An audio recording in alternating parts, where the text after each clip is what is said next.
I think that there's some things that we should probably talk about within these appointments. I don't think people are seeing. I also think that there's a lot of people like flipping out right now. Maybe not getting everything they thought they wanted in these picks, but I'm here to probably make an argument in some form or fashion.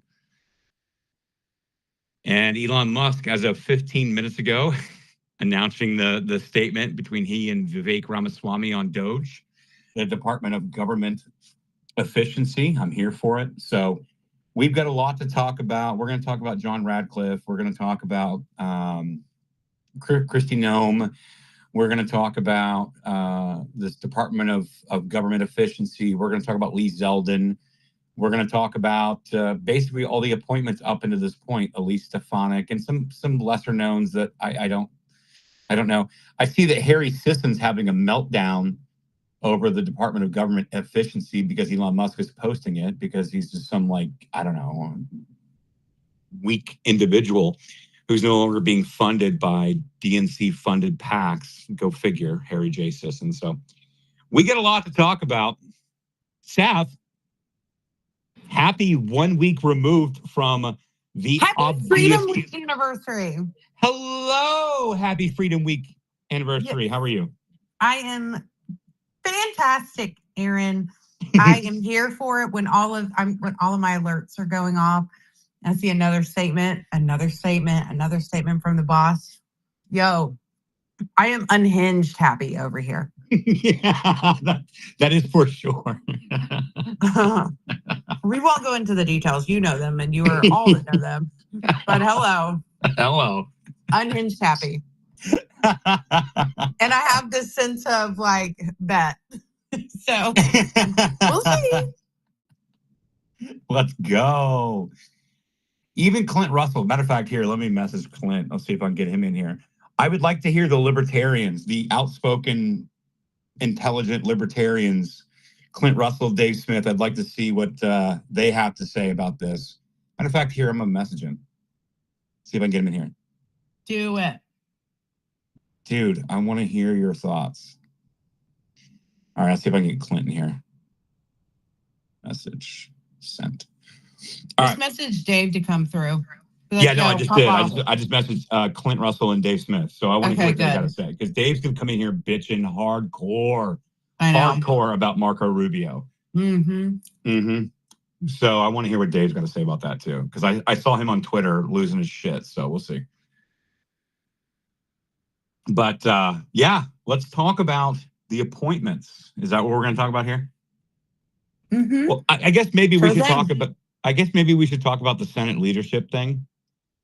So that'd be good. Yeah, let's start there, because I don't think a lot of people know what's going on. Like I don't know if they know that Trump's going to be speaking tomorrow to try to offset this secret ballot vote that glitched McConnell. Which is something people remember. Jen, he did this during the speaker vote too. Jen, remember? Jen, if I'd known it was you, I'd have brought you up. You keep changing your fucking picture, Jen. I don't even recognize you anymore. Jen, Freedom Week. Freedom Week. What's up? What up? Hey, Sam. Hello, my little teacup. How are you, my dear? Oh, girl. I'll have to fill you in, or Aaron will have to fill you in on how I am. I am great. Yay. I mean, she's becoming a crunchy hippie, but she's great. This is fact. I love a good iced gingerbread chai oat milk latte. Listen. She's getting a little crunchy, Jen. She's getting a little Sounds like some hippie shit.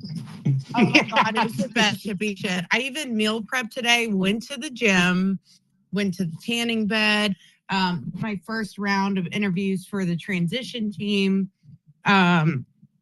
My house is clean, and I thoroughly enjoyed, again, the gingerbread oat milk chai latte. I can't help it. Who is she? I don't know who she is, but we like her right now.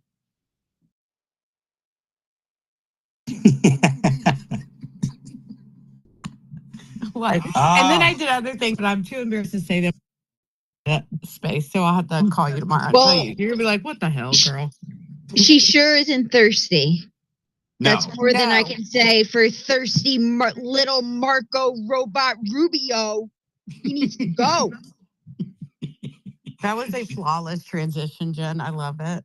Jen is not happy about Marco Rubio. I got to be honest with you. He's been a Trump guy, regardless of how he's been in his entire career, the last couple, 2 or 3 years. So, like, He is an amnesty gang of 8 disloyal mother.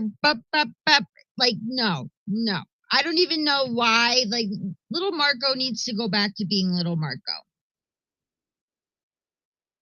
I'm kind of unclear about how Jen feels about Marco Rubio. I'm not sure either. That seemed a little questioning. vague, Jen. Could you be more clear? It does. I literally started tagging President Trump in statuses today and was like, please, President Trump, no more neocons that are thirsty. Thank you. I saw that.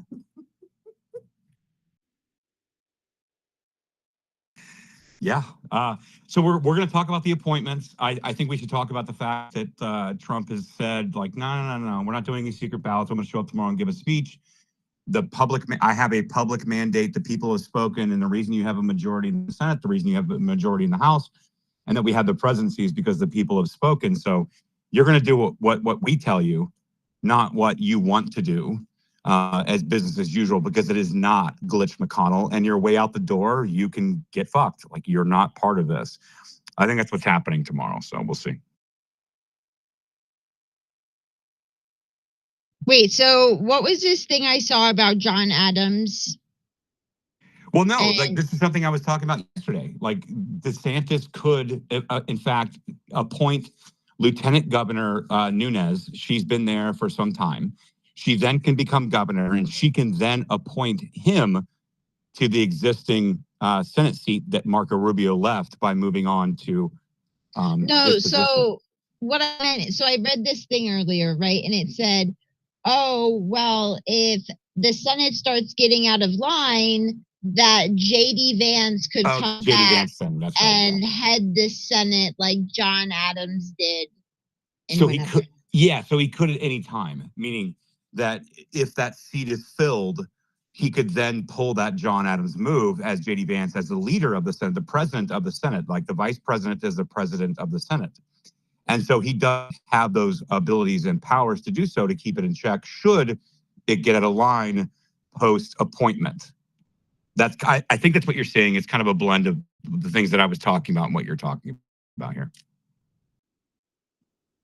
Yep, I think that's exactly what it is. Yep.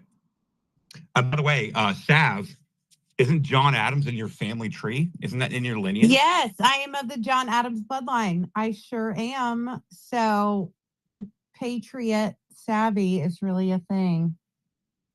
Sorry. It's actually really a thing. Good to see you, buddy. We did it, Grant. We did it, Grant. We did it. I have Attila the Hun in my bloodline. Yeah, of course. Oh my God, stop. Because Attila the Hun was 10xing back before 10xing was 10xing, bro. I was about to say, wait, there's like 1 out of 8 people have a chance of having Attila Hun. I was about to say. I was like, wait a minute, isn't like 1? I thought it was 1 out of 5, but 1 out of 8. Okay. It could be. He was quite a busy boy. Yes, he was. Population. I'll probably look back and see that I got Attila the Hun too. The furthest I've gone back is I'm related to Abraham Lincoln's wife. So somehow I'm related to the Todd family. That's about as far as I go back. She was pretty depressed though. I don't know if you want to tell people that. No, I mean, that makes sense actually. It checks out. Like, I do have some bags under my eyes, you know. I'm overly aggressive. Have been my whole life. A little bit. I mean, he was kind of like 10xing before 10xing was a thing. Yeah, dude, he was a conqueror for sure. Yeah. Well, either way, Grant, we did it, man. We fucking did it. We're a week out, and we're doing it. Yeah. I think we're heading to a golden age, my friend. Yeah, man, it'd be awesome, man. It sure would be awesome. It would be great. It would be a glory. It would be a glory moment for everybody, because everybody can win if this guy can actually pull off. I mean, he's going to have a lot of challenges to do this because the economy is very, very weak, I believe. And we've definitely been lied to about the strength of our economy. The world economy is very weak. So, and you know, the other side is not going to quit pulling against him. They want to make him look bad. It just so happens we got everything. If he fucks it up, it'll be on him. Yeah, and I don't think he will. I think that like the balsa wood that is the structure below the fake economy that we've been living under for some time under the propaganda and the propped up, legacy media. I think that there actually will be some legs now put underneath it and some strength behind it as a popular mandate moves forward. And I think that they hope that everything collapsed so they could blame it on them so they could kill MAGA and go back to business as usual. I don't think that's there. Yeah, I agree with that. You're not killing MAGA. And I don't see how they put themselves together in the next 4 years and reverse their, no, I'm talking about the Democratic Party. I just don't see where their bench is to put themselves back together with some kind of messaging that resonates with anybody. Well, I mean, they have some soul searching to do, and whether or not they're going to continue to, pander to like the more progressive, aggressive elements of their party that supported them while they were going through cancel and censorship culture. Now that that's gone, those elements are no longer needed, but those people have permeated. We saw some news today, and I want to get everyone's take on stage on this. I think the most obvious and clear choice of NBC Comcast is to get rid of MSNBC. You have to, where it became the quote unquote resistance network. They're going to have to get rid of that. It's poison in their legacy media channels. MSNBC is poison. It's the Joy Reids of the world. It's the Donald Glauds, the Professor at Princeton of the world, and the Ellie Mistalls of the world, the race grifters. Those people that are part of what I call the quote unquote resistance network, they're going to have to purge themselves of that element. Because if you guys remember, and listen, I don't like Ronna McDaniel. I don't care about Ronna McDaniel. But if you guys remember, Ronna McDaniel came over from the RNC once MAGA kind of took over the RNC post, Butler and the RNC, like the actual convention. And Ronna McDaniel was ousted. Laura Trump and Whatley were put in there. And Ronna McDaniel came over for a post at NBC News. It wasn't MSNBC, it was NBC. And that radical resistance, racist type element of MSNBC basically all boycotted and forced Ronna McDaniel out. And I don't think that NBC Comcast can actually function as a company. Whether or not they have a bias or not is irrelevant to me. We all know that answer. But they can't function as a corporation with that element inside themselves. And that bleeds into the DNC. That bleeds into the Democratic Party. And you're seeing people like sounding the alarm saying, our message is no longer popular with the populace. The popular vote, the popular mandate is spoken, and they went for MAGA, Maha, and Trump. So we can't even create a network, a media network that actually captures the attention of anybody. No one's listening to us. And it's because of these radical racist elements that are permeating our media. And so you're seeing MSNBC being shopped around to kind of put out on its own island. I also saw some reporting today by Puck News, Puck News, by the way, Julia Yaffe, that CNN is going to be firing its top list of hosts. So I think that the media is beginning its purge of this radical element. Can the Democrat Party do the same in 2 years leading up to the midterm? I don't believe they can. And I believe this for the first time, Savvy, are you ready? The actual red wave that has taken place, they cannot hold back that red wave that took place just a week ago in 2 years. I don't think they can do it in 4 years. And that leads to the question, if they can't do it in 4, that means they can't do it in 8. Can they do it in 12? And I think that's the question. Sorry for the long tirade, but I wanted to set up my point here because I'm seeing it happen already right now in legacy media. And I think we're going to start seeing it in politics. And I think that the rats that are jumping ship, that are trying to justify, that are trying to answer bullshit questions to remain relevant inside the Beltway to earn their consulting fees are not going to be there. And the money is going to dry up, and it's going to dry up very fucking quickly. And I don't think that they can do it in 2 to 4 years. And if they can't turn it around in 2 to 4 years, they can't do it in 8. They might be able to do it in 12, in 2032, but they're not going to be, or 8, whatever that is. But they're not going to be able to do that in any kind of short-term order. And so I believe that the popular mandate that was delivered on November 5th tells us we have an opportunity here that we don't have just the next 4 years. We actually have the next 8 or 12. Yeah, but Trash, I mean, I think you're excluding a black swan event, terrible economy, a banking system that's corrupt, and that could, sabotage Trump. I mean, we could see, I imagine on January 21st, we're going to be seeing headlines of recession and deflation and concerns, and your job market's terrible. Unemployment numbers are coming up. So, whatever's in place is still in place. They still got a lot of money. I heard CBS, supposedly, I don't know if this is true or not, gave Megan Kelly and Candace Owens like an $800 million contract at CBS. I don't know if that's true or not, but I saw something. If that's true, we are the media now. Yeah. I mean, if they want to stay relevant, okay. And then I think that many of us in the independent media sphere, not me, I'm sorry, many of the other people have platforms in the independent media sphere. I think it will be incumbent on them to hold them accountable should that come up. But I don't see Megan wavering. Candace, I don't see wavering. I mean, so if that's true, holy shit, it's worse than I thought. To your point, it's something that we were talking about earlier, Trash, that we need to stay vigilant of, especially on a ground level, is those who have infiltrated the party. They're the same bad actors that infiltrated the left. They have been doing that to the right as well. So we need to be mindful and be very vetted when we choose these people for cabinet positions, administrations, but even within the metaverse here, being able to sow discourse between those in our party, and those within our sphere.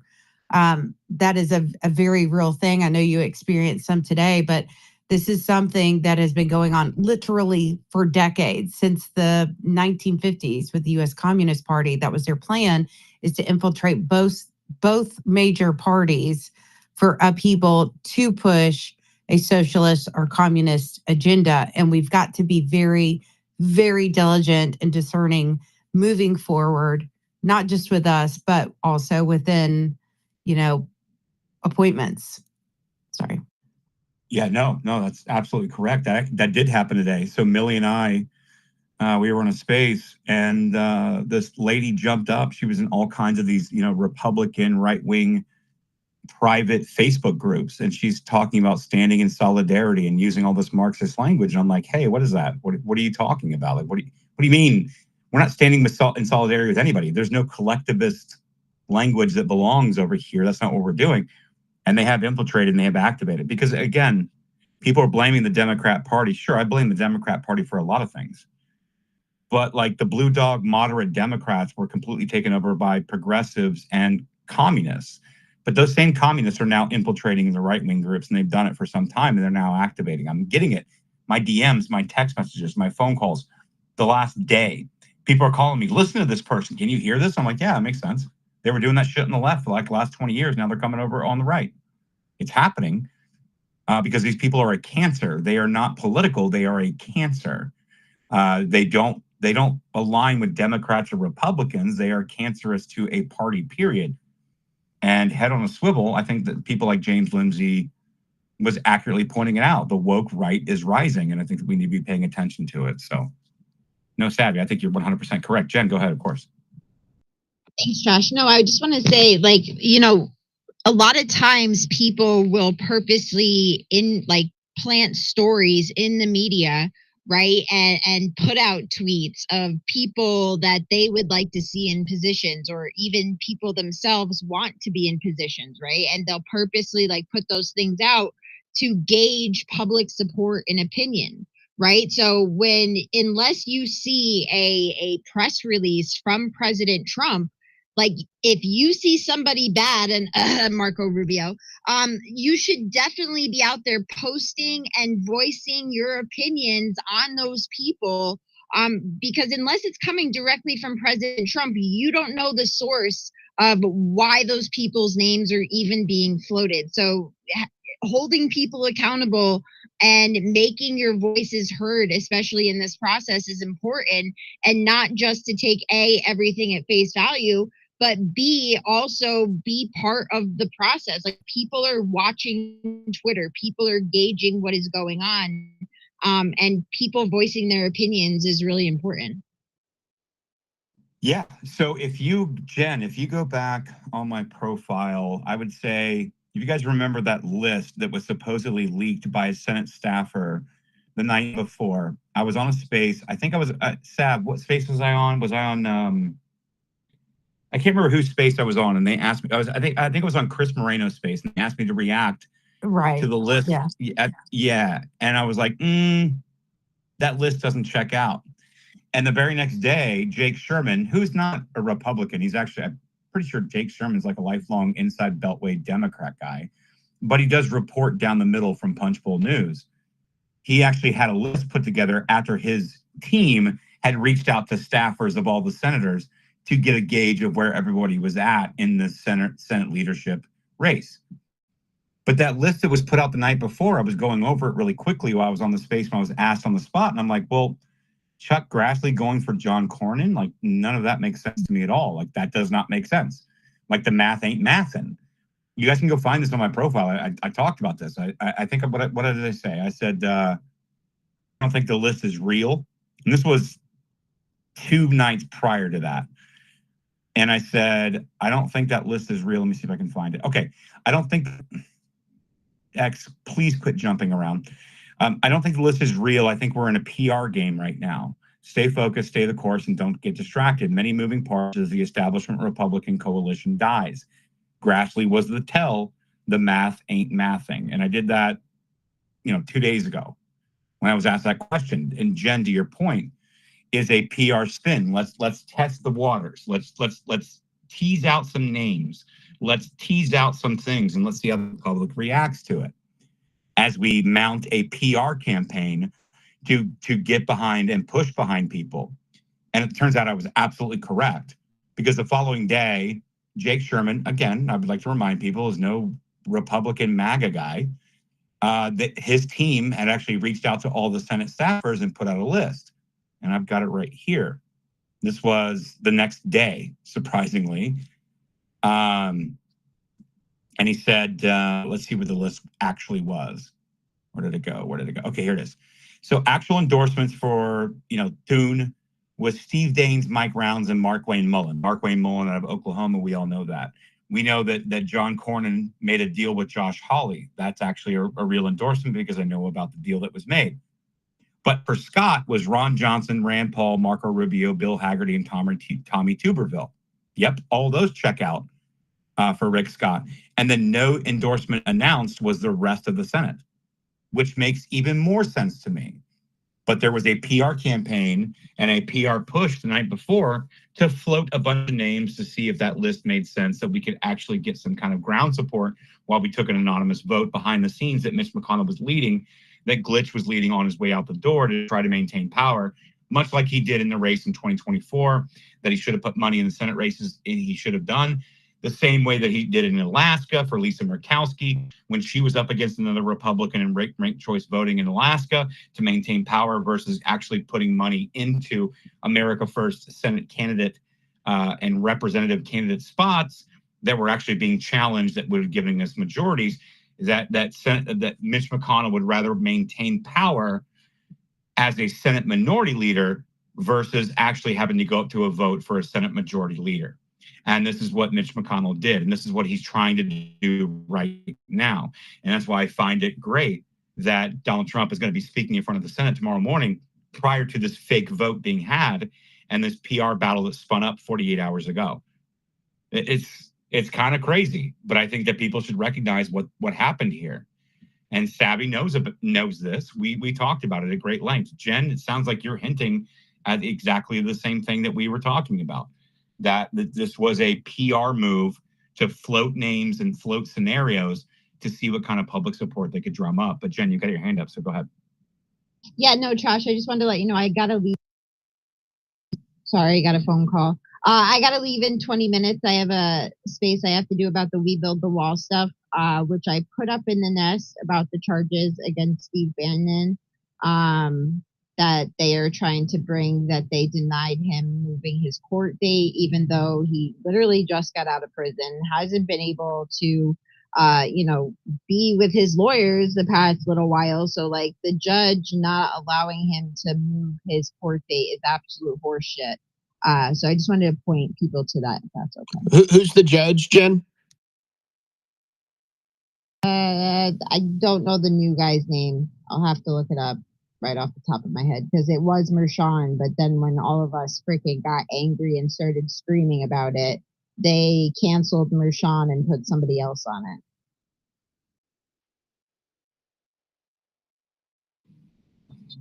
Okay, Margo, go ahead. Okay, look, Trump putting these names out the night before he goes to D.C. to meet with the House, and he's going to meet with the senators, is genius, first of all. Secondly, this is just the beginning, and the momentum has to go down all the way down to the party level. There are elections coming up again in March, and every GOP in this country is going to have a convention, and they're going to name GOP officers, and we need to get rid of the dead wood and start really acting like we are MAGA and take it back, take your party back in every state, because this starts at the top, but it has to go all the way down. It has to. We need to get these GOPs to do what they're supposed to do: protect the ballot, fundraise, and vet good candidates, because that's what we need across America. We won big on this big stage, but some states didn't do as well as others, mine included. Like, we lost in North Carolina, and I've got to help it, and I'm going to need everybody's help to do it. But we got to win big up here at the top to bring it all the way down. And I'm just really excited because Trump is setting the tone. I agree. And speaking of those appointments, like, it should be, and then we can get back to that, Aaron, if you want to. It should not be forgotten that President Trump did this very same thing before the speaker selection and before the speaker vote. This is his party. And this is completely different than what we saw in 2016 with these appointments. But he did just that. He met with members of Congress before this vote and had his short list of people that he wanted in that seat. And he's doing it again. And I just think that is a badass boss move. So you want to talk about those, Aaron? Yeah, no, it is. So let me clear the hands, and I think we should probably get into the appointments. Jen, if you got to go, like, I get it. This was a planned space, but I didn't plan it with you, so I know you got a schedule. So if you got to go, you got to go. I have 15 minutes, Trash. All right, so we're going to get into the appointments, because there's a lot of people asking me questions on what do you think about this person, that person. I think that a lot of us are going to go through this. I'm going to give you my perspective. I don't really know if you're going to like it or not, but I see what's happening with some of these appointments, and I'll kind of break down what I see with it. And maybe you agree with it, maybe you don't, but that's what we're here for, free speech, right? So Aaron and Kim, Aaron, you had your hand up first, and Kim, you had your hand up. We'll go through it. And then I think, Sav, I think you and I should be breaking down these appointments. So actually right now, you're not in any official capacity. You can co-host with me. All right. Aaron, go ahead. Thanks, Trash.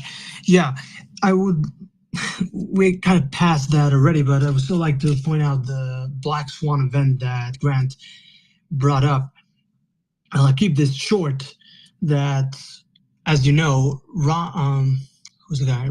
Ron Paul, yeah, he's the father. Ron Paul has been, there's been talks that he will be joining. I've seen actually that it's more of an unofficial role, which, okay, fine and good enough for me. I mean, I would love to see him, especially taking care of the Federal Reserve. So, but I mean, like Tom Homan being appointed the border czar doesn't require confirmation. Right. Like, I need people to pay attention to that. But exactly. Yeah. So Senator Mike Lee has now expressed he's expressed himself in favor of ending the Federal Reserve and in recent tweets.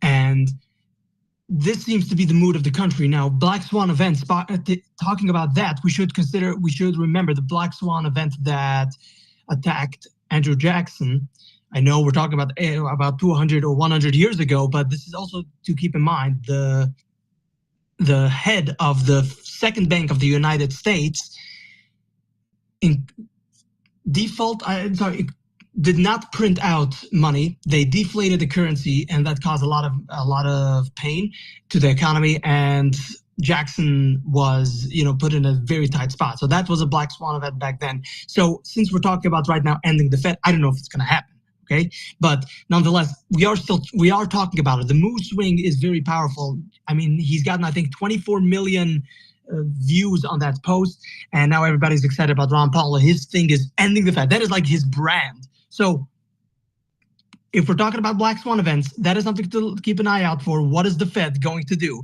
Because they really do not want to, come under pressure of ending. I hope we can end it. I hope a Trump administration would suddenly surprise us. But just keep in mind, if that actually comes to pass or the pressure is powerful enough, there's going to be pain. Just keep that in mind. That is one thing. Finally, I have just one more thing.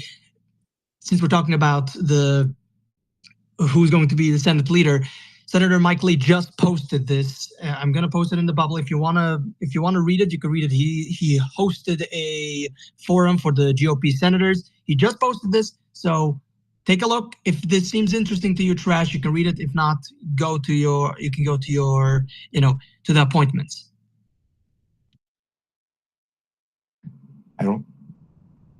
I'm not sure. There's nothing up in the nest. Did you put it down in the chat? I don't. All right, I posted it right now. There it is. Okay. All right. Yeah, no, I'll definitely take a look. Black swan events, sure.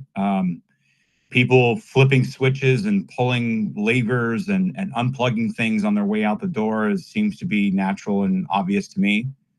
The balsa wood that the economy was being built on leading into the election probably is going to collapse, to be clear. And Mike Lee, tonight I hosted and moderated a forum for GOP senators, giving my colleagues a chance to hear from each of the three candidates running to replace McConnell. After hearing from each candidate, decided to support. Yeah, no, I knew about this. So Mike Lee, who is the senator from Utah, he got behind Rick Scott. He got behind him early, but he did hold essentially what's known as a town hall, because he was on. So Sav, last night, you and I were both on that space. I had this space actually scheduled for last night, and I was exhausted. I was sick. I still am a little bit sick because I was running and gunning all last week. So I'm completely exhausted, but I promised I'd have this space. But I canceled it, and Amy Kramer and her daughter Kylie, who are amazing patriots, love Kylie and Amy, they had a space with Senator Ron Johnson and one of Mike Lee's staffers last night. And they were talking about this very thing that he was doing. And he was saying, look, I'm not running for Senate Majority Leader. However, I'm going to throw my weight and influence behind Rick Scott. So I knew he was going to be doing this last night. So apparently,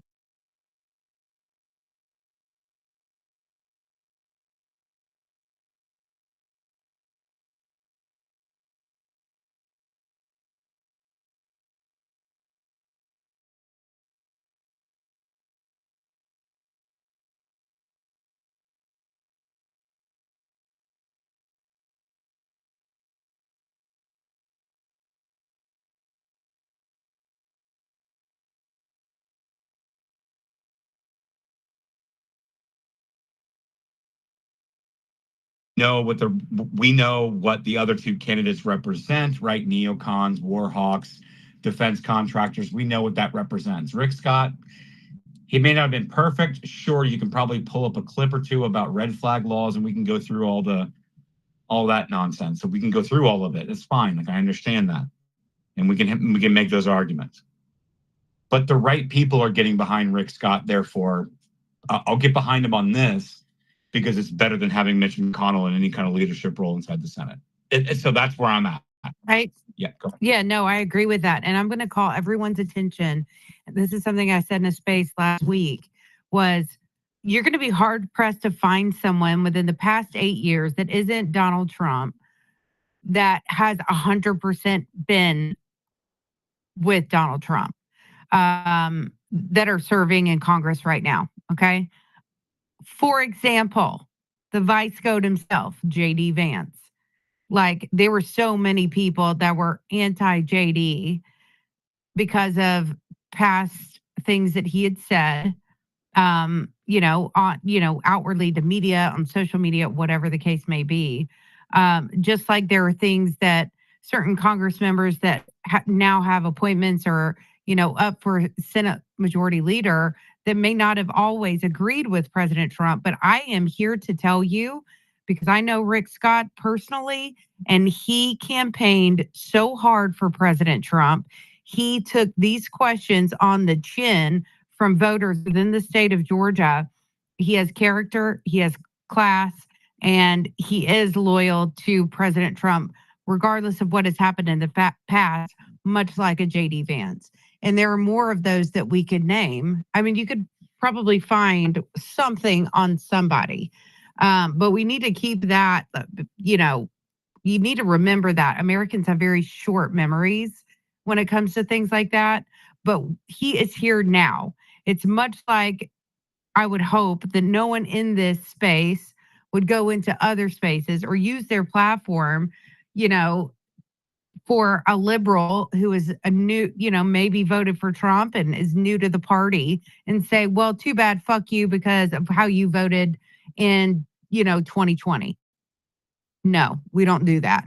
So I just want to make that, comparison between a Rick Scott and a JD Vance. Nobody's perfect, but they're here now. Yeah. I would also like to point out gays for Trump. I would like to point out walkaway. I would like to point out many things. And none of those things would exist if there was no path to redemption. And when I mean redemption, I don't mean that, okay, you've given me your penance, you may proceed. I'm not a gatekeeper. I'm a nobody. I'm saying that if there's no path to redemption, that you're like, you know what?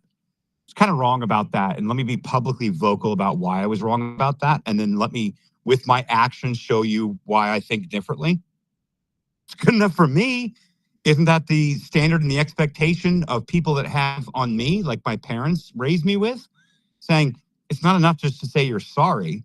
What does your actions say after you realize you messed up and tried to fix it? That's what I was taught since I was a little kid. And if we start having political discussion saying, no, listen, JD Vance back in 2016 called Trump Hitler. He can't be a part of it. Yeah, but I mean, he spent like the last 4 years raising a bunch of money, going toe to toe and being out there vocally, to his own peril, to his own family's peril, saying the opposite. That's got to account for something. And if that's not worth anything, then that's never going to be worth anything. And that's never, ever going to change anything. So like these purity tests, you guys, that's woke right shit. You're going to have to get the purity test out of there. And if I ask you a question saying, hey, by the way, Mr. XYZ person or Mrs. XYZ person, back in 2017, you were working with like the Brookings Institute and Rosa Brooks and Norm Eisen, and you were doing a lawfare and everything else. What changed?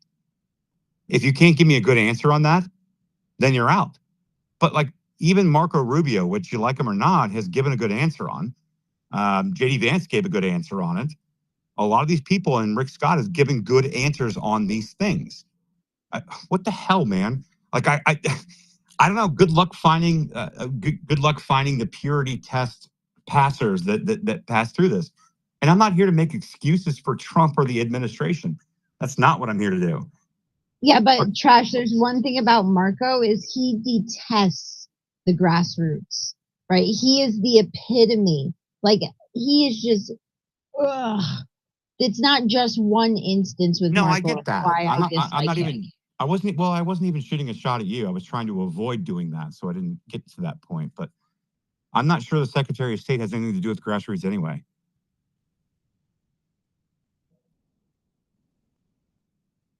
Can I piggyback off of what you guys are just saying here? I'm really excited about two things that I've seen from Trump that's kind of different than the last time around.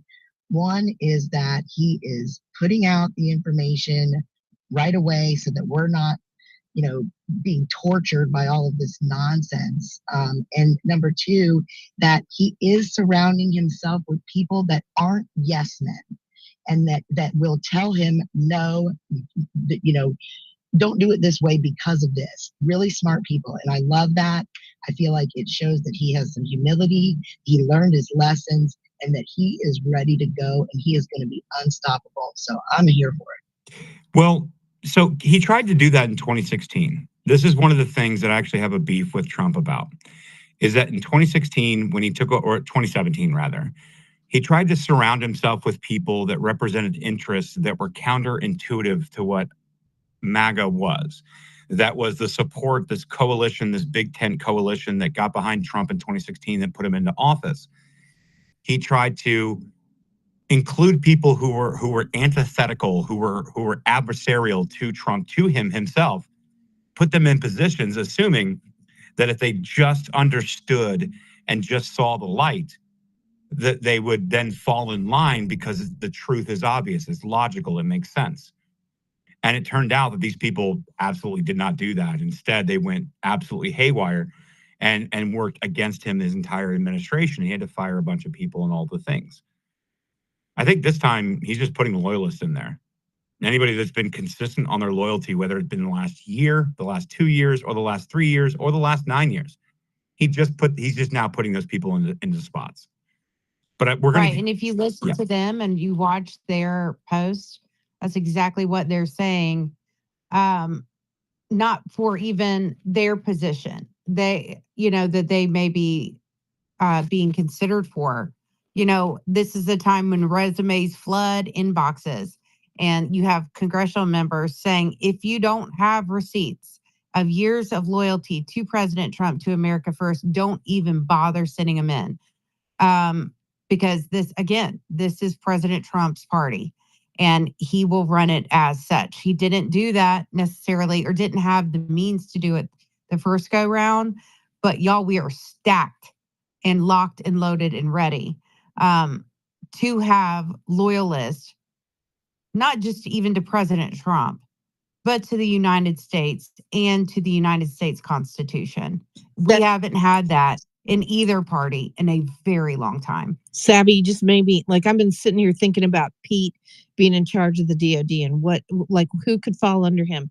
And it occurred to me that Matt Lohmeyer, who blew the whistle as a colonel on how the DEI was happening in the Space Command and in the Air Force, man, he's going to be under Pete. You just know he is. And he's going to be the one going in there saying, this DEI stuff goes. Like, I'm so excited for the military, which is a big deal for me. I'm really excited for what's about to happen to America. It's a rebirth. It's really the beginning of moving us back forward and taking all this stuff out. And I think Americans are starting to really feel uplifted. Like, you felt it when he won, but now you're seeing it come together. Elon and Vivek and all the things that they're doing. And I'm in this chat room and people are getting kind of down. I'm like, man, there is no downside to this. There is only upside, because these people are loyalists. They're no nonsense. Holman, come on. He told AOC basically she didn't know what she was talking about. I'm so excited for America. It can't get better, or can it? Slap me. No, here's the thing. It can. And like, even me, I'm like, I can't take all the winning. And it's because I'm in these spaces where I'm informed and I operate within these circles and I know who these people are. And even me, I'm like, yeah, man, we're just getting started. But like, I can't take the winning. And like, you know what? I'm seeing the comments down below that Trump is making the same problems as 2016. I need to be clear about something. This is not Facebook. Maybe Facebook is a better fit for you. Maybe you should probably go hang out with people that don't speak before they think. But I definitely think before I speak. I know exactly what I'm talking about. I know specifically what I'm talking about. I'm not an expert. I'm not appealing to authority with you. But at the same time, I'm going to need you to actually bring receipts to support your fake, stupid arguments, not the other way around.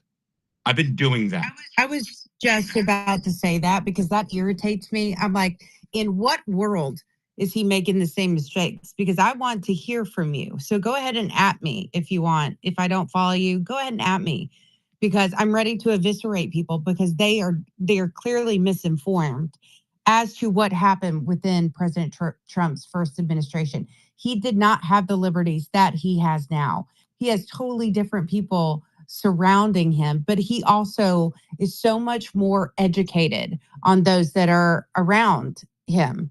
No, I think people are. And who I to think trust. people are misunderstanding that this is a hopium space, that we are just like misinformed, like just, you know, we don't know what we're talking about. Therefore, oh my God, I'm so hopeful. We won. Everything is peachy keen. We live in utopia.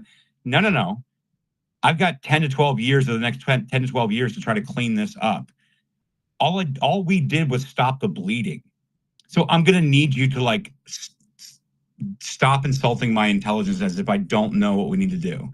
And so when we talk about things, we're being very specific. Matter of fact, when we get into these appointees, Sav, I'm probably going to say things that these people have no fucking clue of what I'm talking about. Yet it's real, and you can go look for yourself. And it's aggravating to me. Maybe Facebook is a better fit for you. I don't know. Well, can I say something about that real fast, Trash? Yeah, of course.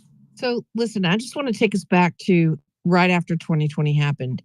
And Trump kind of went off into he kind of left for a minute and took a break, right? The first event he went to was the NCGOP convention because Michael Whatley, who was a loyalist and is to this day, and even though I don't like him, I'm going to give him his kudos because he deserves them. He had him there, and we were there for it. We wanted to see that man on stage, and we showed up. And I sat in the front row, and I watched him be as kind as he's always been to everybody, give the press hell like he always does. He was Trump, like Trump no other. But you know who was with him? Laura Trump. That was like a pre-told us where things were. Loyal to the core. You know who else was with him? Kristi Noem. She stood on that stage and stood up with him and breathed fire on the audience.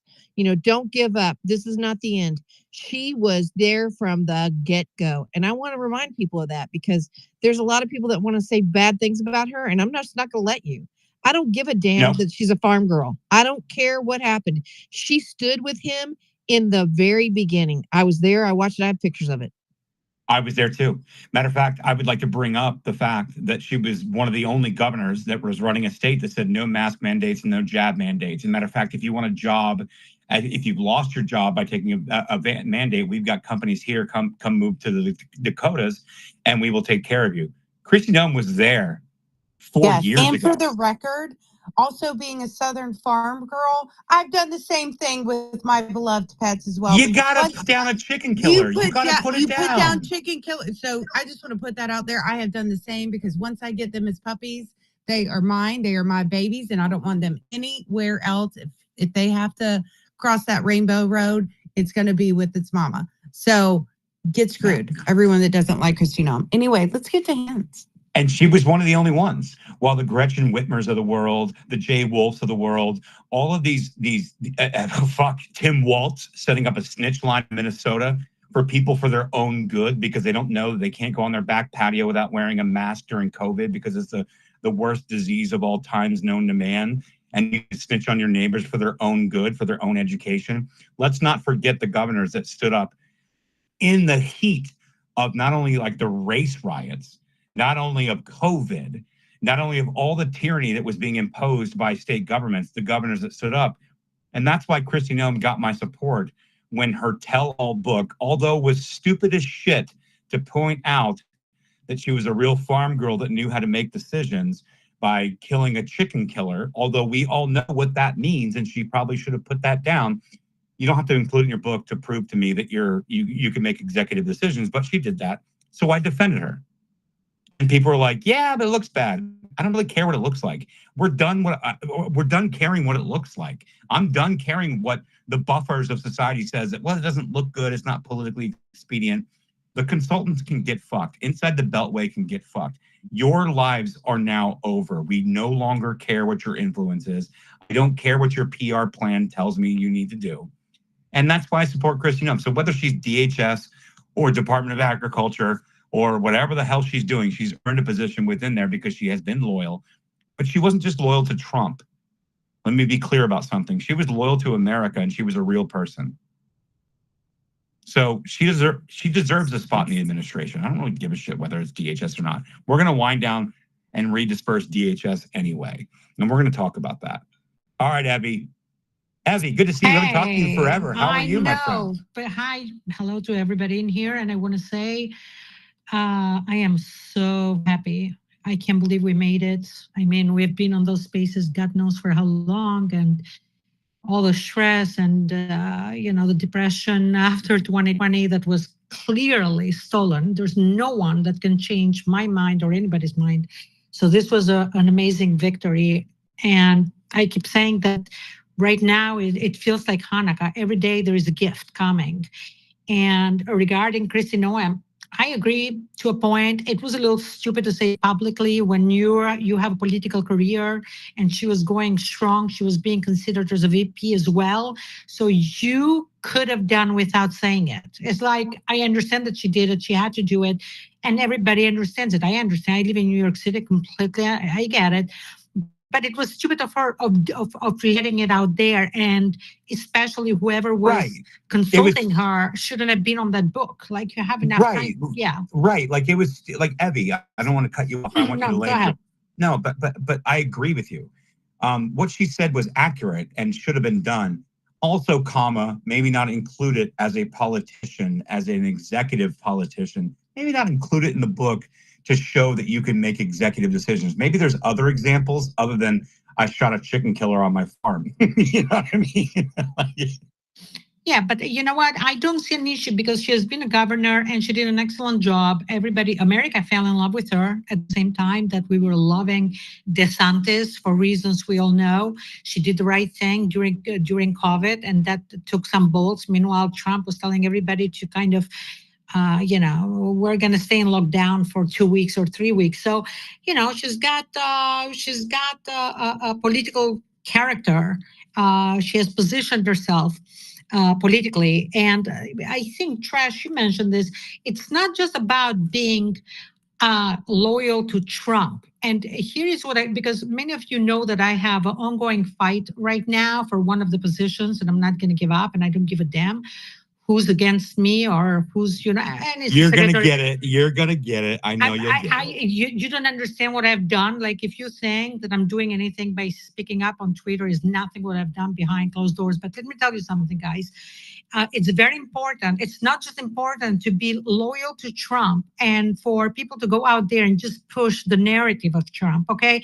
Because anybody can do that. And somebody else was talking about J.D. Vance, which he was saying Trump was a Hitler. But at some point, J.D. Vance said, I was wrong. He proved me wrong. So he gave an answer that will convince you.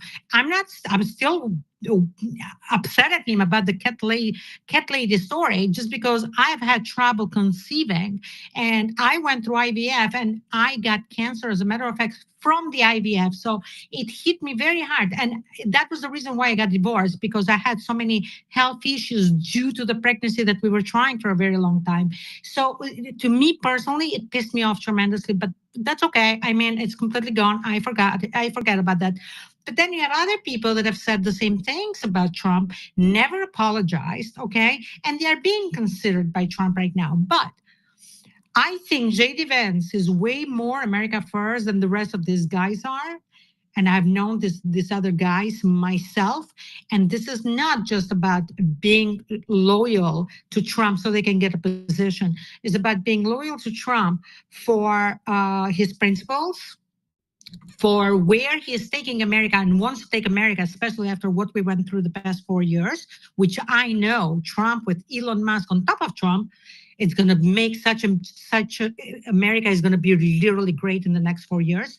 But there are a lot of fakes that I know they have been going out there campaigning for the president, and they just want their career, their money. And the people that I'm fighting right now, they know very well that chances are they are going to be under investigation at some point, and they are going to hurt Trump, because if Trump is president, let's not forget the Russia hawks, okay? This is going to be much worse if the Democrats go after Trump for things that other people are doing. And when you do not consider that, and you don't consider that the Democrats are going to go crazy after Trump, because of mistakes that other people did in the name of Trump, then you're not America first. You're just a piece of shit that you just want to make money. You were trying to make you made a lot of money, okay, grifting off the name of Trump. And we need to be able to understand who's who in this game. And I personally believe really J.D. Vance is an America first guy, but thank goodness for Elon Musk that took off from sending spaceships, in the universe and staying at Mar-a-Lago with Trump these days, because every name that is coming out of that place, it's absolutely amazing. And guys, what a relief. I mean, I can't wait to for America to change. That's all I have to say for the moment. No, I agree. And Evie, I want to back up what you're saying. Like, listen, I have my grievances too. And I think that, as a person with a platform, just like you would, a person with a platform, I think we should hold people accountable. And I think it's okay to have grievances. I think that's what people don't understand. This collectivist mindset that's on the left saying it's all or nothing. None of us over here are saying it's all or nothing. Matter of fact, I'm looking at 51-49. Are we 51-49 in better shape? That's my question. And if we are 51-49 in better shape, then I'll take that. And I don't need people that are loyal to Trump but hate America, right? Because if you're loyal to Trump but you hate America, then you're just latching onto him for some kind of influence, and you don't really give a shit about the actual cause of whom we've made Trump to be the avatar of. I think that's an important distinction that needs to be made. I'm not looking for Trump loyalists. I know that Marco Rubio, up until the last year, was not a Trump loyalist. He has demonstrated that he has been the last year, and he's taken it on the chin, and he's taken the spears and arrows and stood firm and stood tall and said, nope, I'm going to get behind this guy. Yeah, you know what? Cool. Because that guy is my avatar. That guy is my bull in the china shop of the ivory tower that I asked to wreck in 2017 when he defeated Hillary Clinton, when I created a coalition, a big tent coalition of Bernie Bros, of Anonymous, of Occupy Wall Street people that said, you know what? I agree with you. I lost my shit too. I want you with me. And I want to find an avatar that is a bull in the china shop that can wreck this establishment machine that will forever be fundamentally rechanged. I don't need Trump loyalists. I need America loyalists.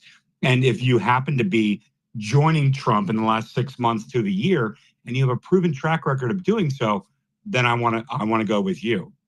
Because the moment that you stray, when things get good for you, I'm going to also cast you out and call you out because you're out. But if you changed, and if you realized or you understand the argument, and the argument was made and you were like, yep, I'm convinced of that argument, I'll join that. I don't really give a shit what you did 3 years ago. I don't care. Just the same way that I don't care, like a recovering drug addict or alcoholic has reformed their life and became born again Christians, and they're going to church every Sunday, and they're trying to preach a word of gospel to others around them to better the lives of people around them. I'm not going to fault you because you were a drug addict and a thief at one point in your life. You've reformed. You are now walking a different path, and I want that path to be illuminated so you can then be encouraged to continue to inspire more people. Am I saying that Marco Rubio is that person? Am I saying that John Ratcliffe's that person? No, I'm not. But their actions have spoken louder than their words 7 years ago on a soundbite on CNN. And I think that we need to get to a point where we're making that mathematical equation difference, Abby. If you want to respond before I go to the hands. I just want to say one little thing, very, very quick. I don't know Marco Rubio myself, but I do know that he's not going to be a liability for Trump. And this is what, this is my fight right now, because I know the other person will be a major liability. And this is very important because we need Trump to focus no more on impeachments and stuff like that. We need Trump laser focused on changing things around and making America not just great, but making sure this never happens again to our country. And this is my fight, actually. So I will take Marco Rubio. They say he's a warmonger. I don't think he is. And then if he is, Trump is on top of him, and he's never going to allow Marco Rubio to start a war or something like that. But he is definitely not a liability for Trump. So 100%. I agree 1,000%. I don't really care his previous record. I really actually don't care at all. I would never put Lindsey Graham into the cabinet, but Marco Rubio, whatever, man. Like, you do you, Marco. Just know of who you are actually joining on. And it has nothing to do with Trump. It actually, to be fair, Marco Rubio, you actually have more accountability to people like me than you do Donald Trump. Like, to be clear, Donald Trump has been given a public mandate by Democrats, independents, moderates, and Republicans. You've been given a public mandate. Trump understands this. I know he knows this because I've heard him. And I know the people around him. They know this. No one is asking for fealty to Donald Trump. Everyone is asking for fealty to the American people. And I think that we actually need to start talking about that, because that's actually what this election was. It was a referendum by the populace, by the populace of this country, by the population of the world, that we said, that's our avatar, that's our guy, that's our representative in a representative democracy, in a representative republic. That's the guy that we want making decisions. And the rich billionaire that didn't have to do this heard that and said, all right, I got you. I'm going to do 4 rallies a day. I'm going to win the popular vote. I'll go to New York. I'll go to Chicago. I'll go to New Jersey. Whatever you fucking guys tell me to do. If you guys are having your fingers on the pulse of the American public, the America that I love, that I want to restore, the same America that I was talking about in the 80s on Oprah's show, the same America that I was talking about in the 90s as The Apprentice, the same America that I was talking about that I represented inside New York in the 80s, 90s, and 2000s. If that's the America that's talking to me, I'm listening. And that's why he grabbed the unions. That's why he grabbed the minorities. That's why he grabbed all these people. He said, you guys make this world work, not me. Yes, I do well. I'm a very smart businessman. I'm very good at what I do. And I will always do well. And I want you to do well as part of the American dream.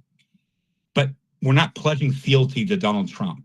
And that's the fault of the opposition. They think that we are pledging fealty to a person.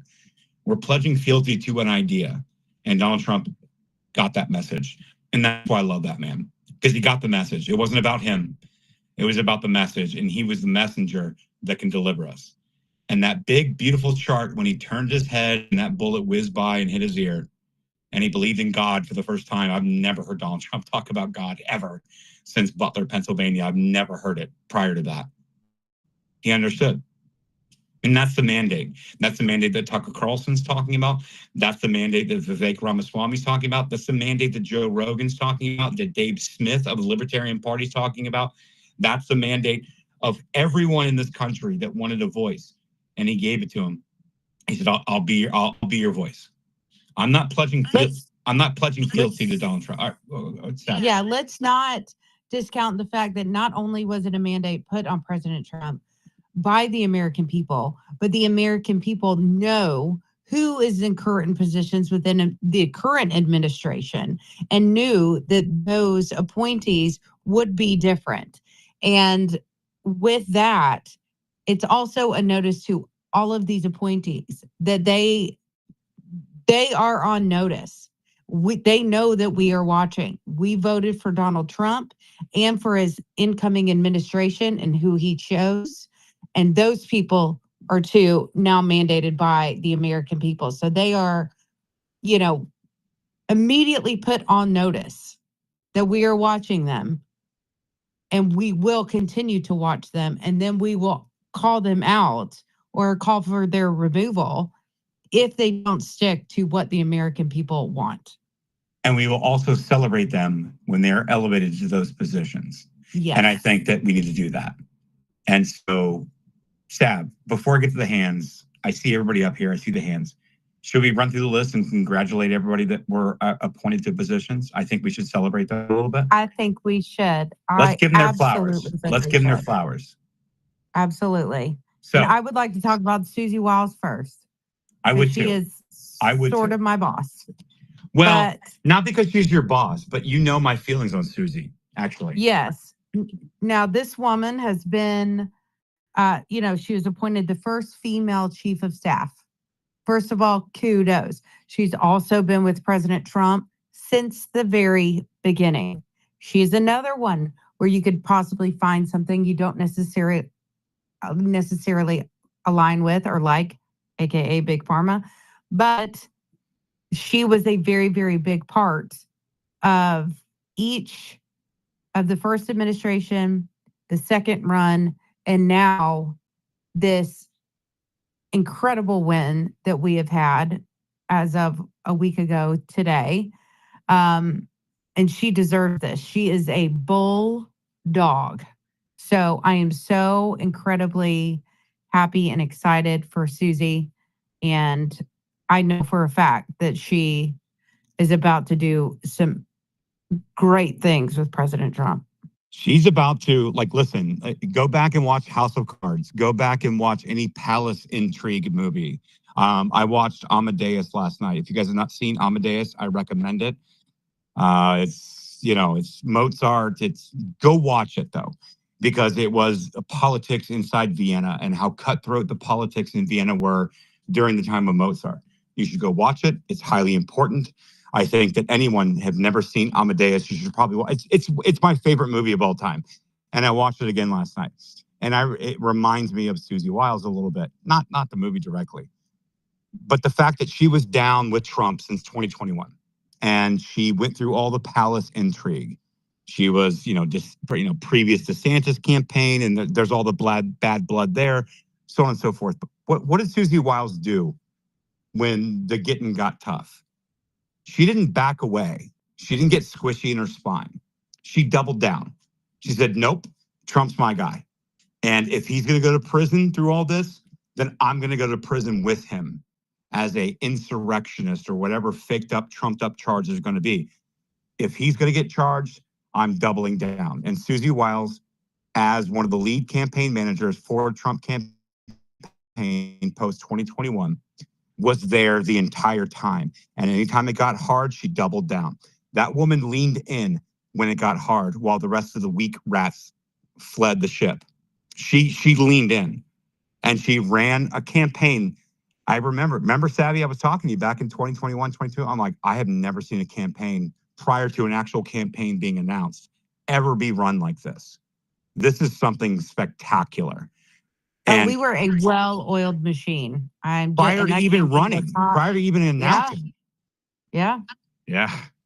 Susie Wiles has earned chief of staff, and congratulations to Susie Wiles for earning that spot of chief of staff, woman or not.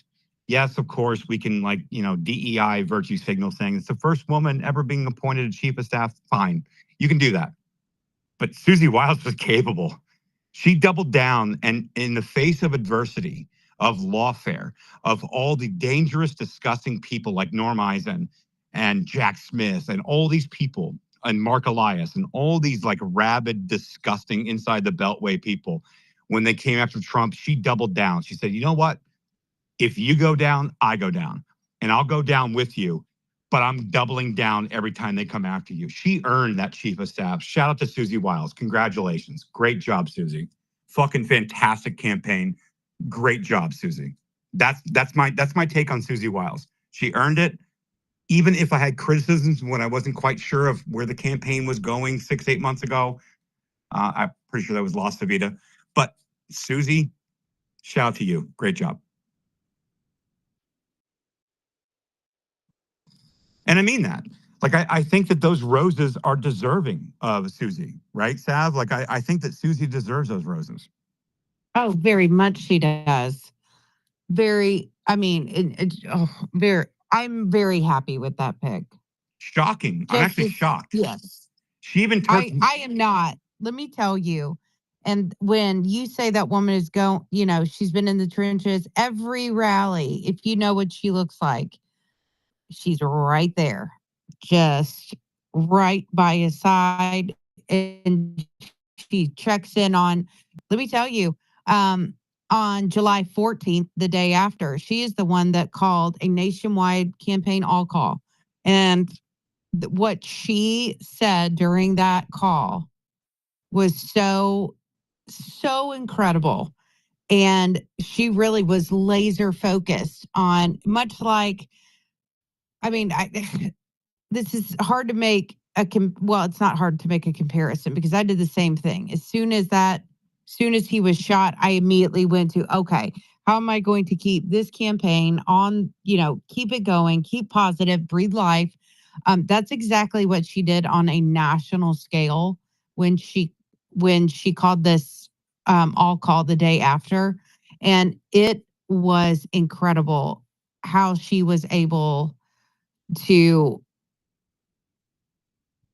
help redirect from what we were all feeling to, okay, this is what needs to be done now, and talking to hundreds of us on this call nationwide. And that also, to me, that speaks to her character. And I'm overjoyed at that pick. I really am.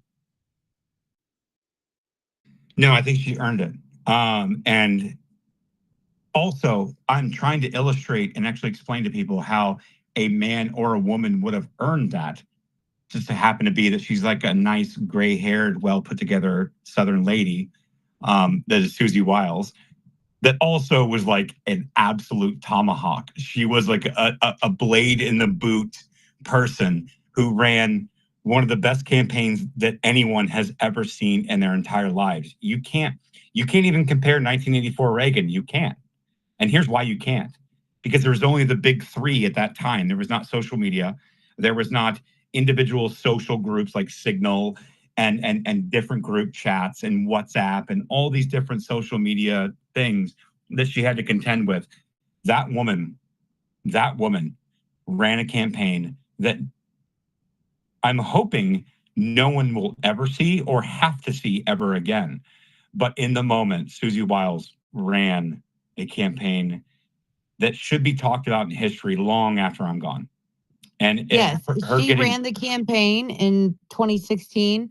She was a part of America PAC during 2020 and ran this campaign in 2024. And look at the results from each of those campaigns. He won. Spectacular. Yeah. So chief of staff is the least that she can get. Can I say just one thing? Yeah. On Susie, it's very, very important that people understand that Trump never cared about somebody being a woman or a man or black or white when it comes to being productive and being good at your job.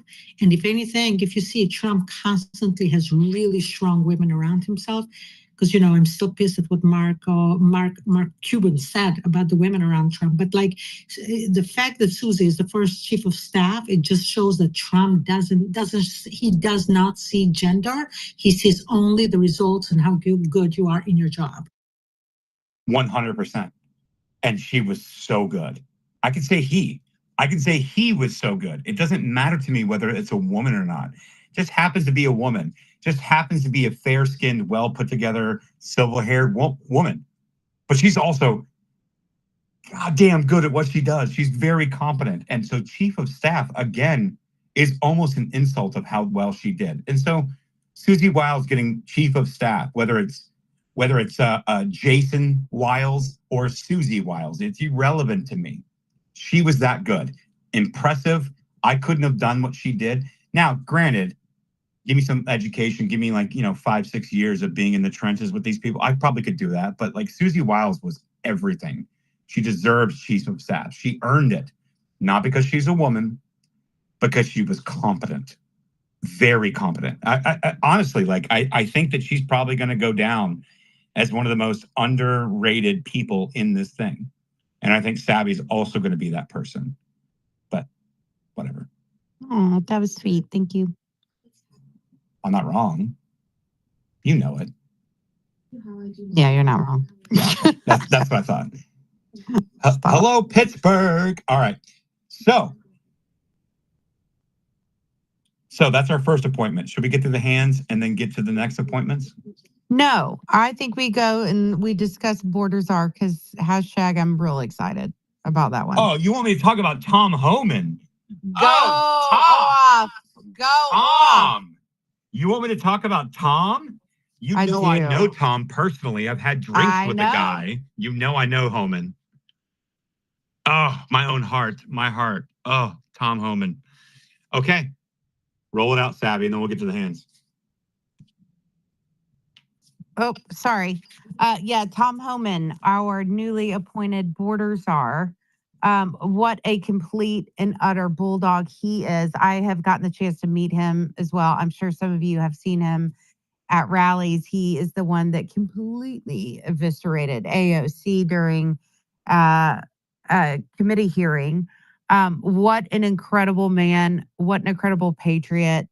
I was so excited about this appointment because our open borders, you know, we noticed during the campaign, the two biggest sticking points for voters were the economy and the security within open borders.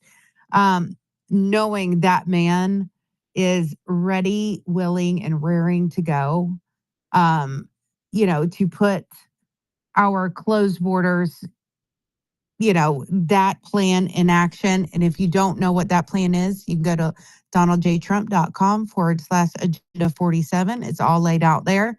And it has been, and it's also pinned tweet, but he's had agenda 47, you guys, almost 2 years. So if you're just learning about it, shame on you. But he does outline as far what he wants to do as far as the open border policy and illegals. But I was so incredibly excited about that. When I was talking about Aaron, like he just went off. And so Aaron, go for it. Tom Homan. I've met this man. I've had drinks with this man. He was the former ICE director. He was a career Border Patrol man. And he was also the guy who was there early in the early 2000s when we were having an immigration crisis in the early 2000s that held dead children, including a dead boy in his arms, because they were locked in a semi, and they called 911 and they were trying to scratch their way out of a semi because the coyotes had packed 70 plus people into a semi trailer to get their paychecks because there was a friendly border situation going on while we were trying to bomb a bunch of fucking kids in the Middle East. And Tom Homan was part of Border Patrol, and then he became the director of ICE. And now Tom Homan, as a border czar, they tried to get him with gotchas on 60 Minutes. I won't play that. But what I will play is Tom Homan's getting grilled in Congress by AOC, by an adversarial Congress. And I want you to listen to Tom Homan responding to this. I love this man. I've met him in person. I've had drinks with this man. I love this guy. He's a genuinely amazing human and an amazing American. And he also happens to be very good on border and border patrol and all those things. But listen to how AOC, with her little fucking annoying mouse voice, tries to get Tom Homan, and he absolutely wrecks her. Here we go. Presented. The third included the option for family separation. This initiative would pursue prosecution of all amenable adults, including those presenting with a family unit. Mr. Homan, your name is on this. Is this correct? Yes, I signed the memo. So you are the author of the family separation I policy. am not the author of this memo. You're not the author, but you signed the memo. Yes, a zero tolerance memo. So you provided the official recommendation to Secretary Nielsen on families for the United States to pursue family separation. I gave Secretary Nielsen numerous recommendations on how to secure the border and save lives. But it says here that you gave her numerous options, but the recommendation was option 3, family separation. I'm saying this is not the only paper where we've given the Secretary numerous options to secure the border and save lives. And so the recommendation of the many that you recommended family separation. I recommended zero tolerance. Which includes family separation. The same as is whenever U.S. citizen parent gets arrested when they're with a child. Listen to this. Zero tolerance was interpreted as the policy that separated children from their. If I get arrested for DUI and I have a young child in a car, I'm going to be separated. When I was a police officer in New York and I arrested a father for domestic violence, I separated that. Mr. Homan, with all due respect, legal asylees are not charged with any crime.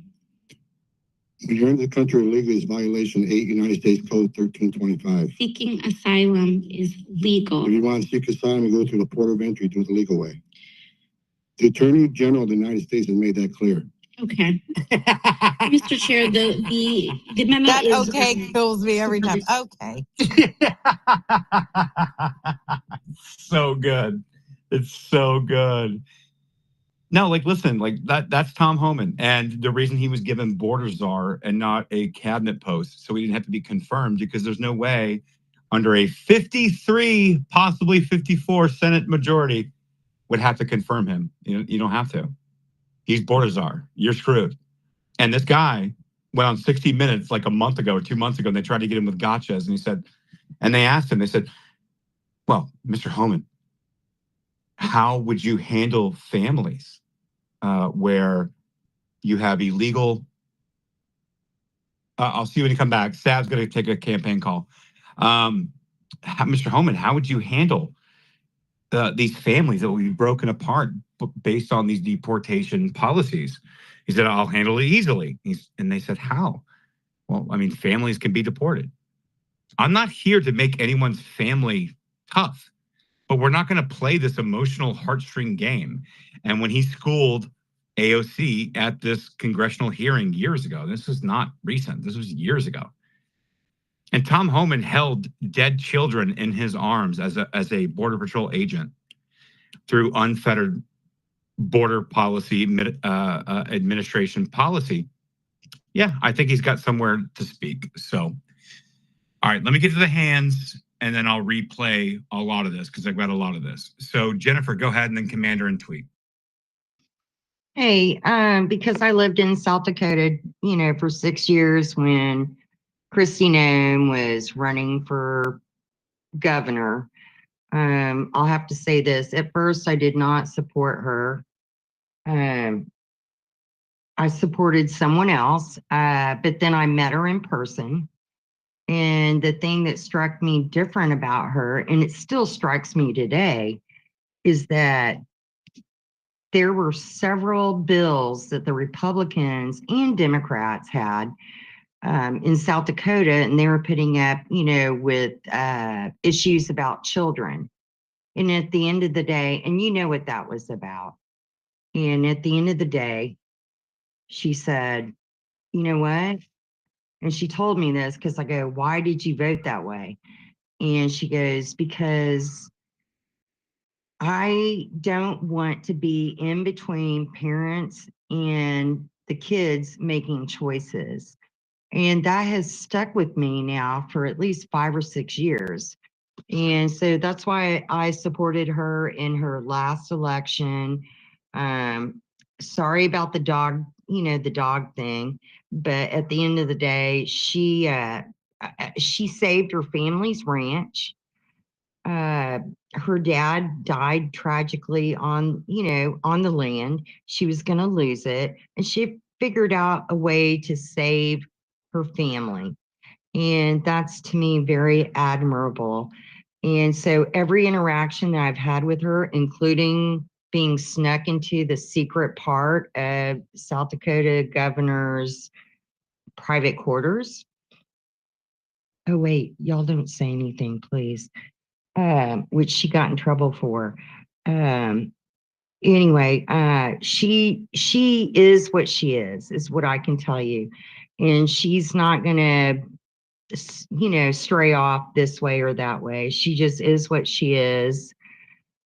She's not perfect, but then at the end of the day, I feel really good about her in that position because she'll be strong. And she has been strong for her family, and she certainly was strong for South Dakota.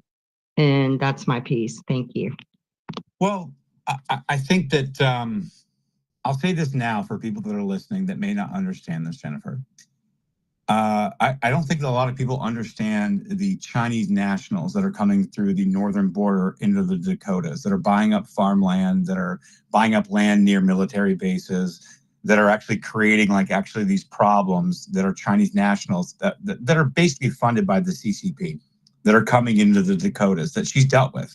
So I think that she also has a unique position, not only for South Dakotans, but I think that she also understands as Department of Homeland Security head what the Chinese national buying up farmland, buying up land near military bases actually means, because she was dealing with that at a large, rapid clip in the Dakotas.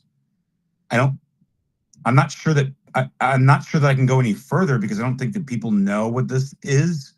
No, So- I understand that. And it was very apparent that had happened in 2020, 21, when most of that Chinese population had gone back to China, and then they came back and brought back COVID. I mean, that was the big deal. And then we had all these nurses and whatnot come from other states, traveling nurses, Yeah, because we and didn't have the healthcare to deal with it. And they thought that it came through at Seattle and San Francisco, and I'm here to tell you. Whatever. Yeah, we had it too, but we killed it. I know, but my point is that's why Kristi Noem was so staunch on no masks, no jabs, no requirements. We're not doing this, because she saw it earlier than most. And I don't think people know that that's what happened. No, they don't. They don't. And they don't know that. I mean, I'm going to be honest with you guys. It's going to sound silly right now, but basically by June, everyone in South Dakota, we thought if you go to the bar and have a couple of drinks, you aren't going to get COVID. Right. I mean, that is literally what we all thought. And then the next thing you know, June of 2020. Yeah, exactly. Right. And then, so we had this huge conference in Rapid City. And I mean, the whole city was open. Everyone from all over the United States showed up, and they were like, oh my God, this is awesome. And my friend who owns all the casinos and most of the hotels there, I mean, we were, it was just happy times. I mean, we just couldn't believe.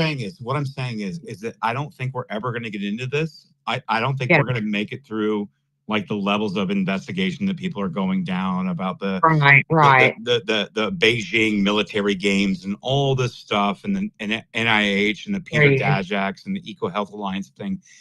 If we make it past that, I don't think you understand, guys, what actually happened with the Chinese nationals that were crossing the northern border from Canada, that were mobilized there in 2019, going into 2020, that made their way into into North America through the Dakotas.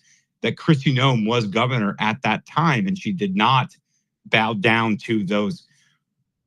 My point I'm trying to make is that she didn't have the comfort of just living in the Dakotas that were completely removed. She was actually ground zero, and people don't understand that's where it came from. And I don't know that I'll ever be able to explain this, and I don't know that it's worth my time explaining. So giving her Department of Homeland Security actually makes sense to me on a level that I think that people should try to understand, that she was actually at ground zero early, and she actually put herself in peril, political, physical, and personal peril, early, to fight against the mandates that should have centered and been at the center coming out of the Dakotas, because that's actually where it came from. Yes, exactly. That's what I've been telling everyone. They left, and then they went north, they went west, they went east, and they came back, because that was our deal. We had traveling nurses and whatnot, and they all came back, and then they stayed with us for a couple of days like they normally do. And then they went to the east, to the west, they went everywhere. And that's exactly what you're saying, right? I mean, I'm like, oh my God, Trash, thank you. Anyway, thank you. I'm done talking. No, I know. I don't even know if I can get into this. I don't. I know. I get it. I don't think it's going to move the needle. There's nothing. No, it won't. I know, but it's like I'm being validated for what we thought was happening. So thank you. Thank you. And I'm going to step down and listen. Thank you. No, it's fine, Jennifer. I think that people will never know what Kristi Noem was actually up against. She wasn't just a pretty face. She was just early. And I don't think that people understand it. And I think that... No, you know what? I know her personally. She's a personal friend of mine. And no, she's, what everyone says. And I went, oh, shit, Chrissy, why'd you have to write that effing book? you know. And she's like, well, that's how I grew up. I went, I know half of our friends have, but That's what I said. you know, That's what I said. I was like, come on, Christy, don't do that. I'm like, you had Christy, plenty, the book, damn it, the book. you had You know, plenty to but stand on. I can tell everyone on this space that she is genuine. What really again, my last thing to say is that she really freaked me out when she went, I can't go too far to the right to agree to all that because it could eventually take away they want to take away rights from parents. And she was right. And I sat back and I went, oh my God, oh my God. You know, she didn't want to overtake on either side. And I realized she is actually really following the law, that we have in place. And I'm gonna end it with that, Trash. Yeah. So whether or not she's like the best for DHS is irrelevant to me because I know what happened and like it'll never be reported on. I don't think it's a story that needs to be reported on. But for the 200 people listening and maybe the few thousand that will go back and listen to this, let me just tell you something. Okay. She was beyond heroic, and if you guys don't know that, I just wish you knew. So, I was shocked when she was nominated. I mean, I went, oh my God, why is he doing that? That's all I can tell you. Even though I know about her personally, I campaigned like crazy for her for 2 years. I got a freaking wind burn from a blizzard in a fur coat. And but anyway, she's a good girl, and I just hope it works out.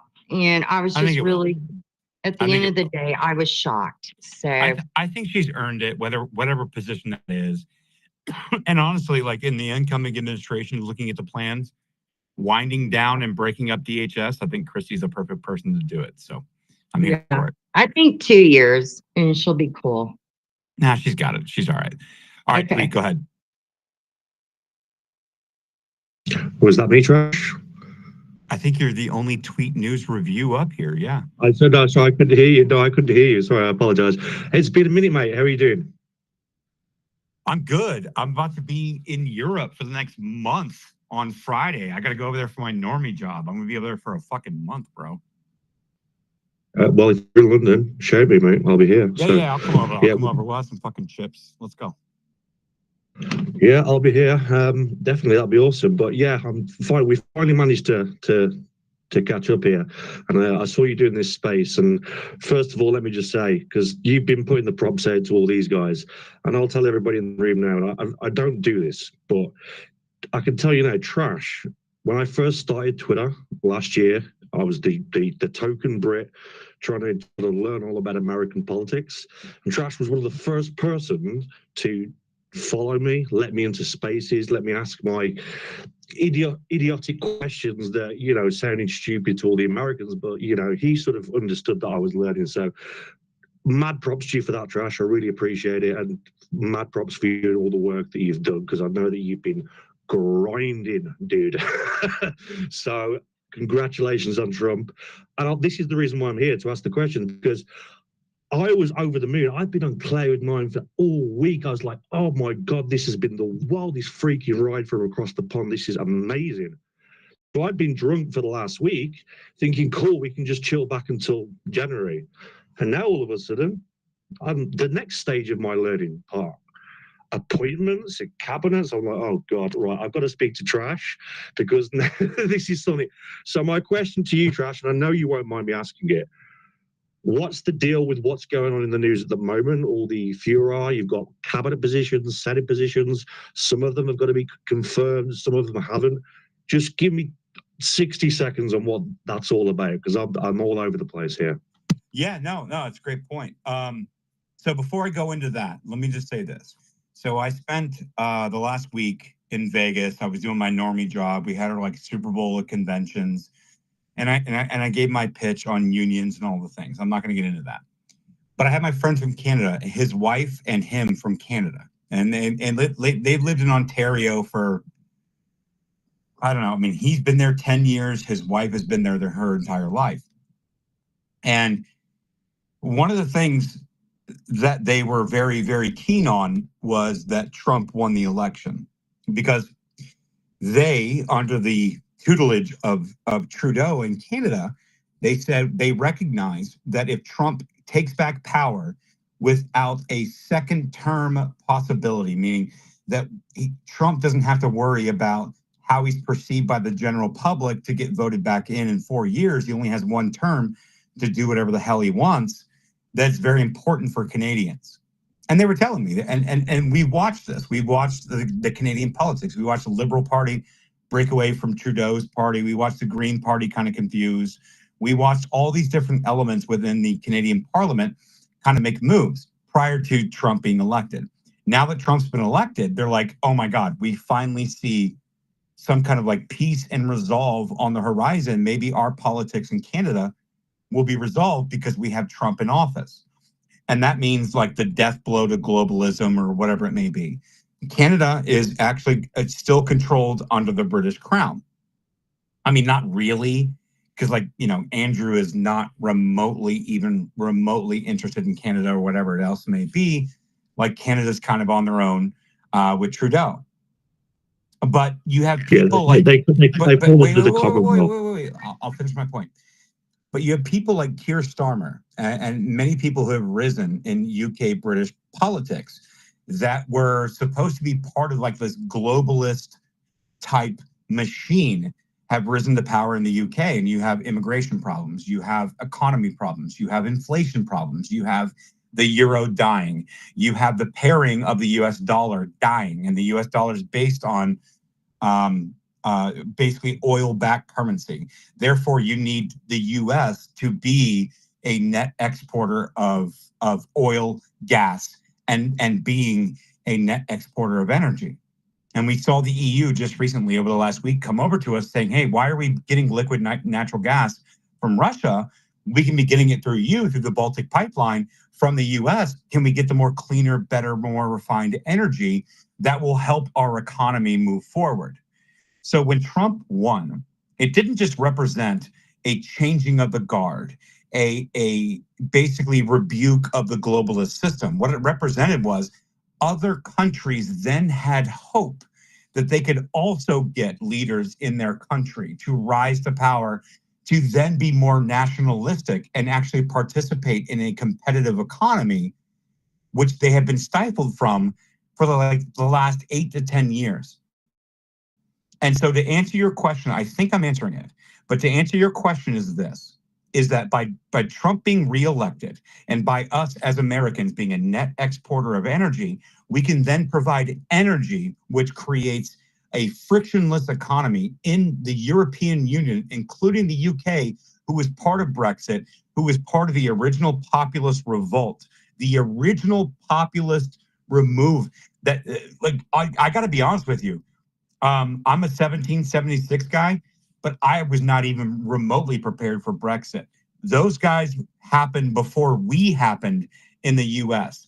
Brexit was responsible for Trump, not the other way around. Trump was not responsible for Brexit. Brexit was responsible for Trump. Brexit taught us in the United States that we can create a big tent with the liberals, with the Bernie supporters, with the left-wing populists, with the right-wing populists, with the moderates, with the independents, that we actually have a popular message.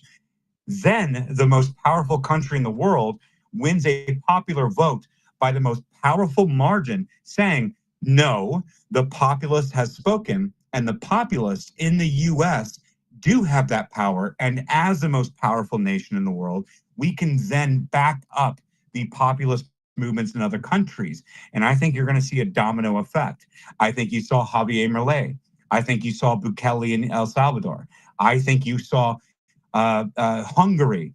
I think you saw even Meloni, even Giorgia Meloni, who kind of has teetered back and forth in Italy. I think that she gets the message.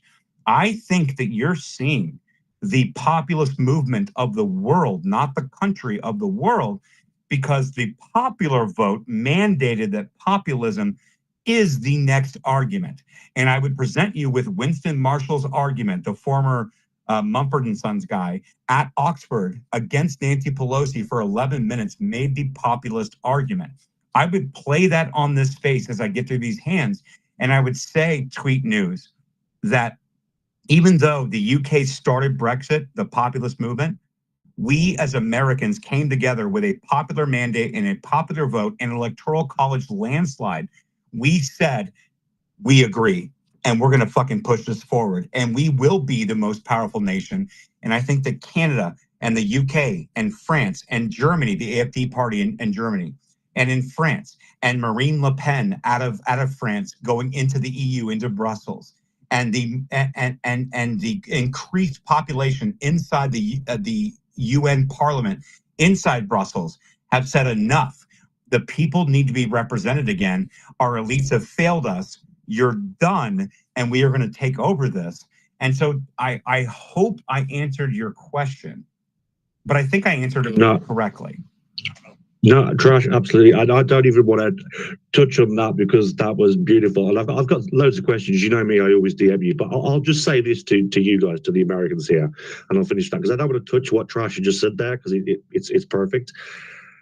The way that I've been feeling personally, and I've been waiting, you know, the election, and I'm thinking there was an impending doom coming over me because Trash, we've been on Spaces, we've been DM'd, we know what would have happened if Kamala would have got in, and it was sick. It was nauseating to see.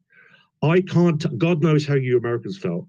For me, when it was announced that he was elected, I can't tell you because you're absolutely right.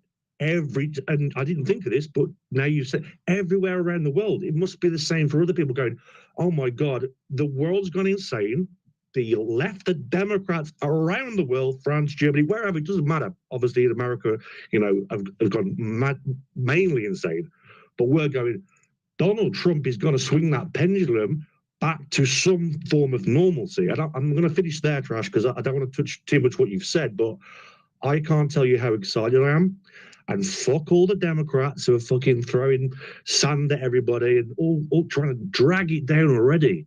It's disgusting what I'm seeing from the Democrats. He hasn't even completed his appointees yet, and they're ragging on every single one. They are not interested in unity. They're not interested in bringing people together. They want to burn it down and they want him to fail. And they want people, no matter whether they get hurt, whether people die, they will do it because that's Orange Man bad. And I'll finish with air trash. You know, I appreciate that. No, and so like I've got the Winston Marshall clip pulled up. It's 13 minutes. So like I'm pretty sure the space will die if I play the 13 minutes, but I need his argument to be crystallized. So I will play the entire 13 minutes. But before I do, I would like to point people to this clip that came out around July of this year. And this was Yuval Harari on a podcast. And this is July of this year, right? So we're in November. We're a week removed from the election. It's 42 seconds. Number 2 at the WEF, who is all things establishment, right? Tweet News. All things establishment, WEF in Switzerland. Yuval Harari, the transhumanist, appeared on a podcast. And here's what he has to say if Donald Trump gets elected. Listen to this. You concerned that Trump might be elected again? Sure. I think it's very likely. And if it happens, it is likely to be the kind of like the death blow to what remains of the global order. And he says it openly. Now again, it's really clear that many of these politicians, they present a false dichotomy, a false binary vision of the world, as if you have to choose between patriotism and globalism, between being loyal to your nation and being loyal to some kind of, I don't know, global government or whatever. Let me play that one more time. Number 2 at WEF, Yuval Harari. He says that if Donald Trump is elected, it's the final death blow to globalism. That somehow each individual country can no longer be patriotic because they are no longer subservient to some kind of global order. That's exactly right, Yuval Harari. And we fucking won, you motherfucker. But listen to this guy again. Are you concerned that Trump might be elected again? Sure. I think it's very likely. And if it happens, it is likely to be the kind of like the death blow to what remains of the global order. And he says it openly.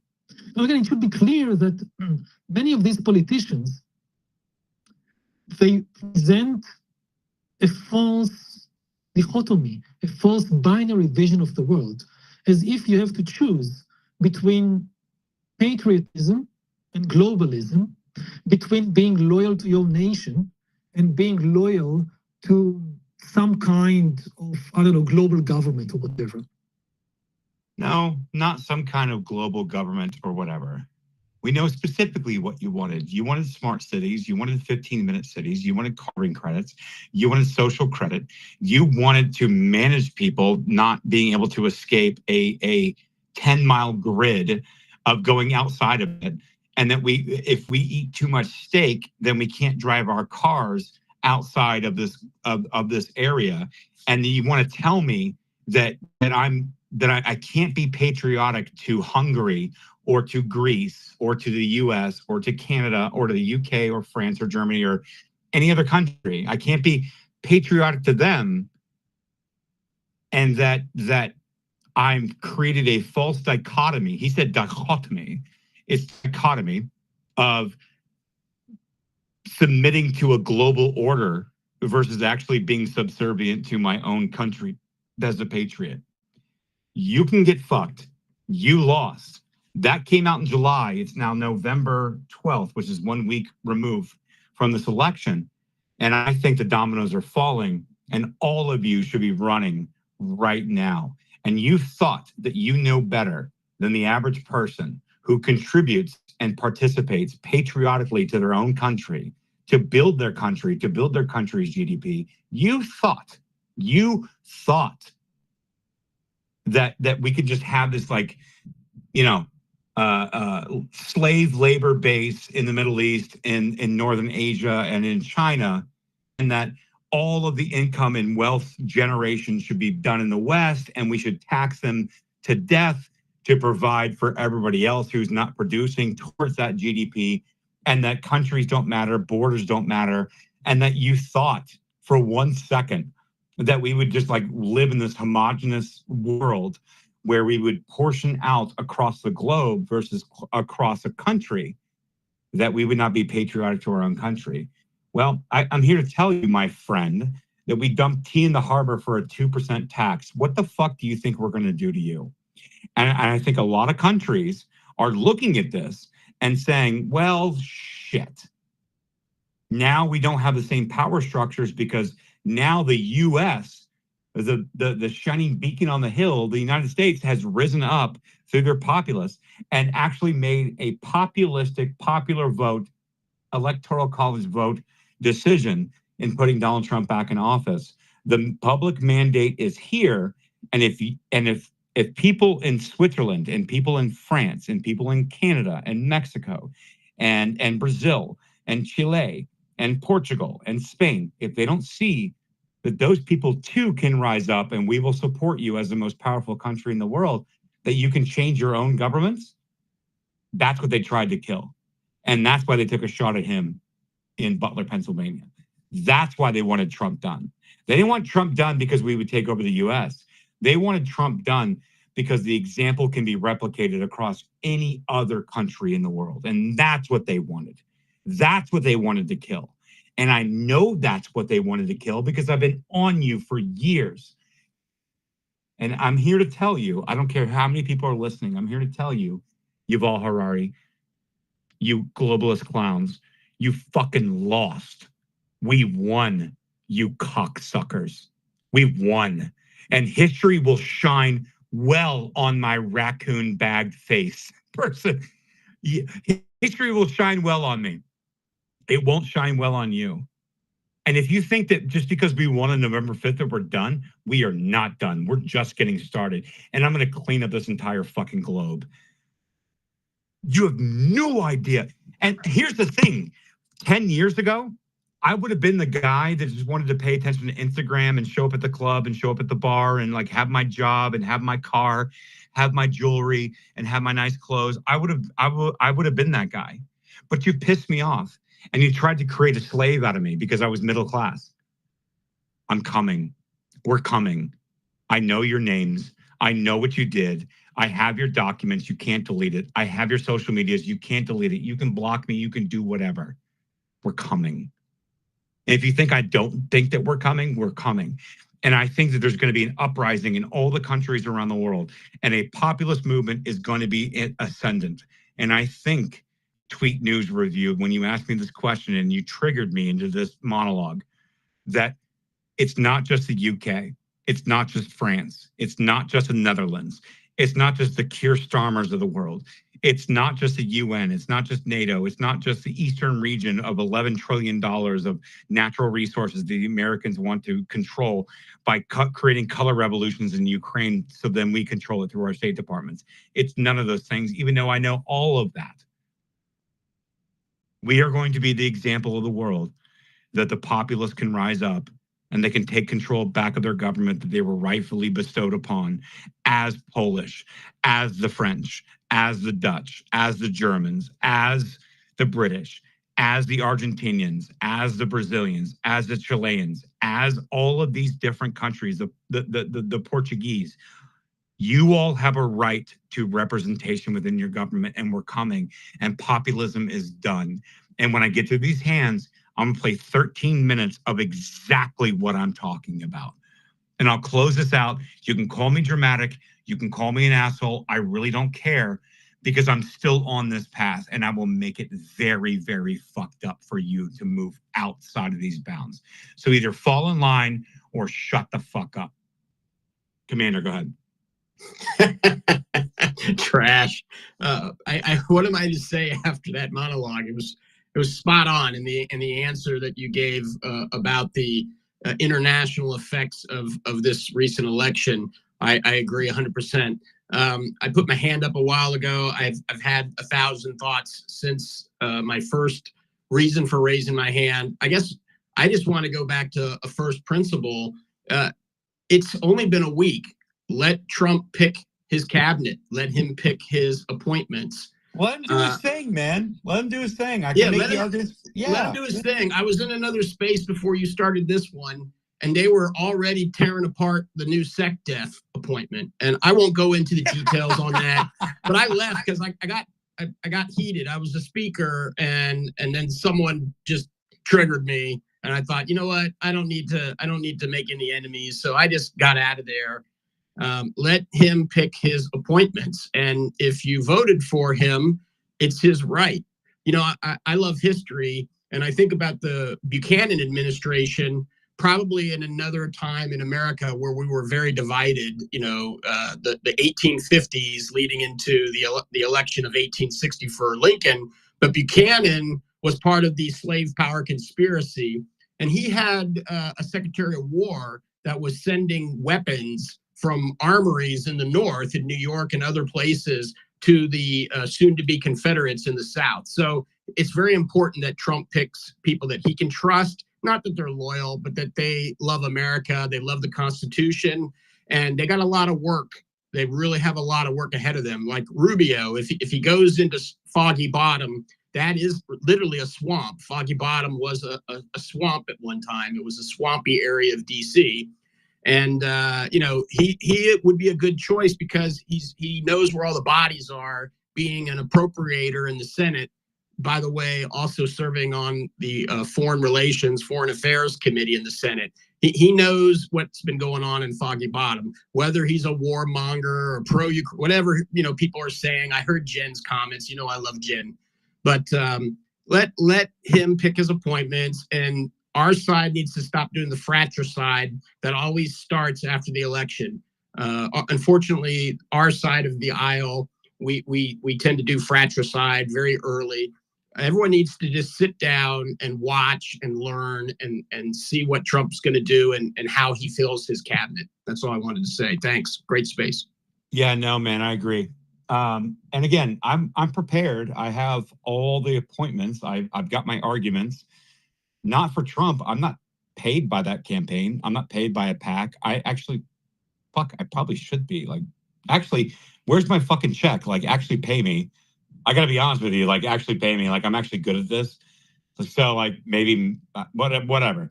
But my point is like, fucking let it happen. Like I can make these arguments, like because I understand where this goes back to, and I don't want to get in the weeds. And I think that individual personal freedom and liberty dies in the weeds when you're playing on the opponent's battlefield.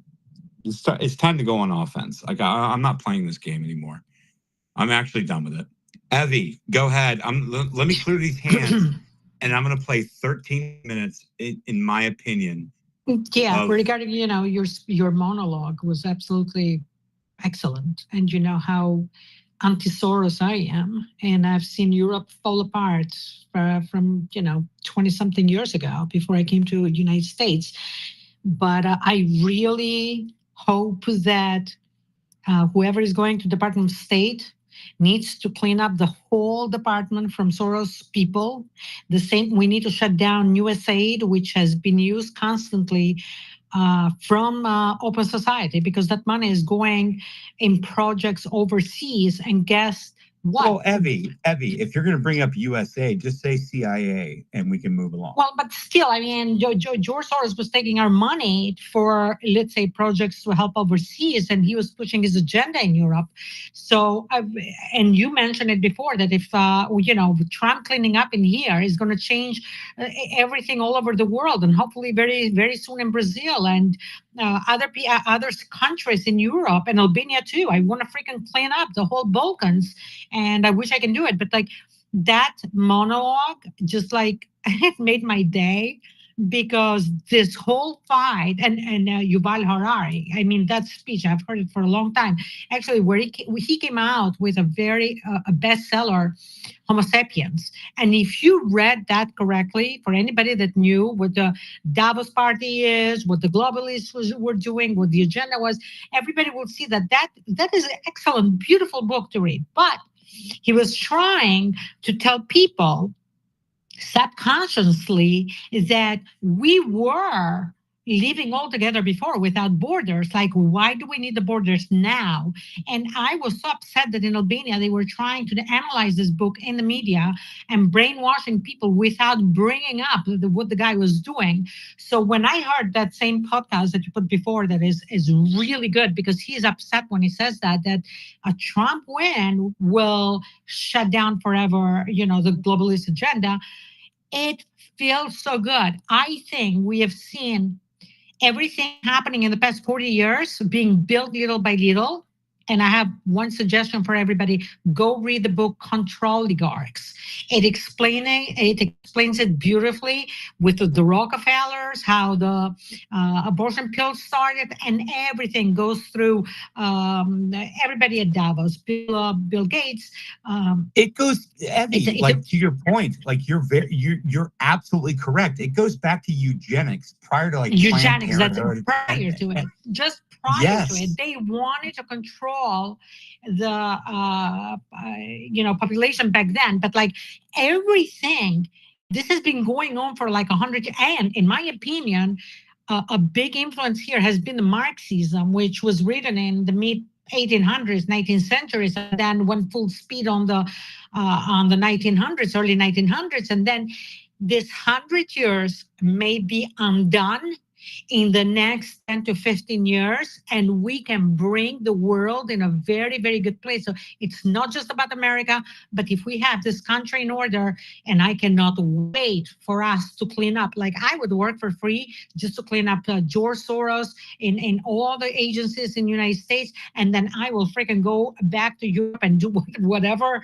needs to be done. I'll go to Greece and drink like drinks with little straw hats. No, but I'm not kidding. Away. Like you do need to, because you're very knowledgeable on the issue. But that monologue did my day, so thank you for that, by the way, and great space today. Now, Evie, I didn't mean to cut you off. I was just saying that like we have a lot of work to do in the next 10, 12 years. And I hope that maybe I can retire to go drink drinks with little straw hats on the Mediterranean coast. And I'm forgotten and no one knows who I am.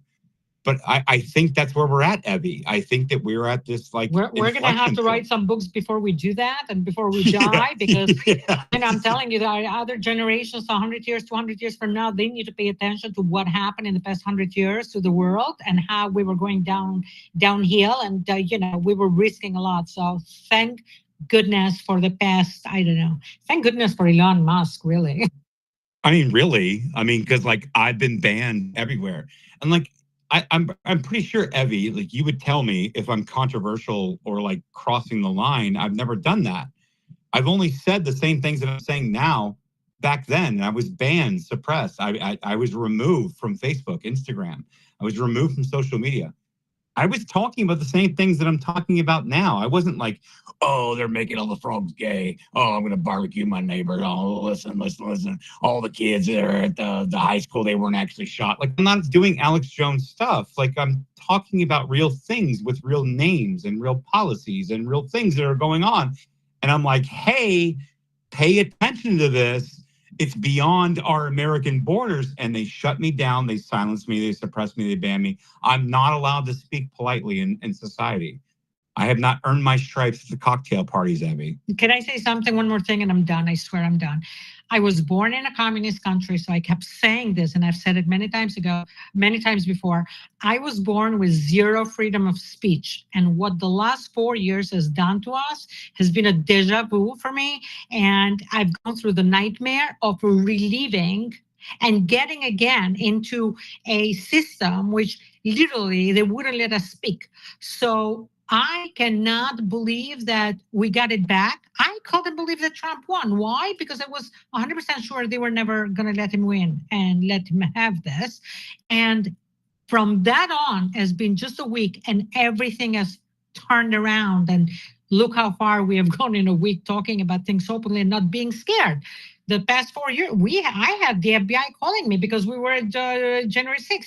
I had a page on Facebook with the people, and we were trying to go to January 6th. And we were warning people that we're getting messages that there's going to be an infiltration, probably creating issues. Make sure you don't get involved. Make sure you don't do anything. Make sure you're acting correctly. Yep. Like we were doing everything right. We were doing absolutely nothing wrong. And look what happened. And then everybody was being persecuted, and FBI was calling a lot of people, trying to drag us down. What a nightmare. Thank goodness it's over. Oh, Evie. Yeah. I had the FBI agent out of the Phoenix field office calling me for a meme. They were like, listen, we don't know what the meme means, but we're also coming after you because of what you're saying. I've been fighting the FBI for like 2 fucking years just for me existing on this platform. It's a true story. I'm not going to name her name because like the actual woman who was the field agent at the FBI was like, all right, Aaron, listen, I'm sorry I have to call you. I have to go through this. I'm so sorry. I'll go through this. I'm like, go through what? Like, what are you talking about? And so like, we had to go through it. No, like I've been fighting the FBI for like 2 or 3 years. Just me even existing on X. Do you guys have any idea what the fuck I'm talking about? Like, holy shit, dude. Yeah, like I do. Oh my God, it's been crazy. I don't know. Maybe people don't know, Abby, but you do. Now everybody knows. People know. They don't know how deep it is, but I am telling, and I'm glad that Trump is talking about cleaning up the colleges, the schools, the system, because we have brainwashed our kids. That is a very important point. There's a lot of work to be done, guys, but at least we're at the point that now we can do the work. So we're blessed just by having that opportunity, and God bless the United States of America, because without us, the world is never going to exist as it should. So thank goodness. Well, there's nowhere to go, Abby. There's nowhere to go. Right. So like I can have my friends come from Poland. I can have my friends come from Serbia or Albania. I can have my friends come from Moldova. I can have my friends come from India or Philippines or Indonesia, or I can have them come from Malaysia. I can have them come from China. I can have all my friends come here. But if they can't come here, where do they go? They don't go to Canada. I mean, they don't go to UK. They don't go to Netherlands. Like they don't go anywhere. So we are the last stand. And therefore, my dude, Donald Trump, that represents the interests of the bull of the China shop, not only of the NATO and UN and the establishment elite inside our beltway politics inside DC, it's the populist message of the world. So my Canadian friends, my Mexican friends, my Argentinian friends, my Chilean friends, my Brazilian friends, by the way, Lula needs to go, my Myanmar people, my Yemen people, my Saudi Arabia people, you have a home, but I need you guys to support us so we can make this work, so we can be that leading country in the world again. Evie, I don't think people get it. Like you and I, we had our George Soros space like what, a year ago, and we broke all this down. I don't think people really understood what we were doing there at that time. They were just like, oh yeah, George Soros is a bad guy. I'm like, no, this is the liquid. This is the oil that makes the machine work in Europe, that levied its power of the powers that be over our State Department and in DC in the United States or in Canada or these other countries. We've been doing this. We've been here. We've been here. I've been fighting with the FBI the entire time. Do you guys think that I have not been approached, interviewed, and like attacked by the FBI the last 2 or 3 years? I have, all the time. And I've never wavered. I've never changed. And this is the first time I'm telling people publicly. These people have been after me, and they've been after all of us that have been saying the things that we're saying in this space right now. I'm just saying it again. And I dare you, motherfuckers. I dare you. Because I have your receipts now. I've got your names. I've got your videos. I've got your emails. I've got all your documents. So I dare you. And they're not going to do it, Abby. Why? Because they don't want that to get out. And they don't want a Streisand to affect us. So good luck. All right. I'm going to clear the hands. And then I'm going to play this 13-minute Winston Marshall closing argument at Oxford back 7-8 months ago at Oxford for populism. And I'm going to play that. And I'm going to close the space. Because if you don't, you guys are going to get me spun up and arrested. So, Indy, go ahead. I'm going to go to Tino because I know Tino has a very short point to make. And then my Australian guy, the beer, and then Kate. Ada, come up. All right, what's up, Trash? Hey, this is Indy. I'll be quick as well and then go to Tino. I want to clear the hands as well. So just get rapid fire a few points. Great shout out to Nigel Farage and Brexit. He doesn't get enough credit for sort of triggering this whole populist movement. And remember how much he campaigned for Trump. So let's never forget Nigel, okay? Never forget Nigel, dude.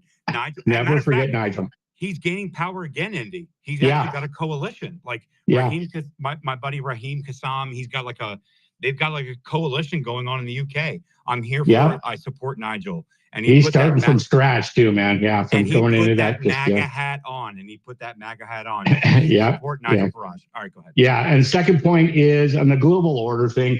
I mean, listen to that. You know, obviously that was a popular clip that played and whatnot. But what really struck me with that and then was how it just reminded me of how over their skis the global order got. I mean, think about it. If they had slow played this, they almost surely would have won.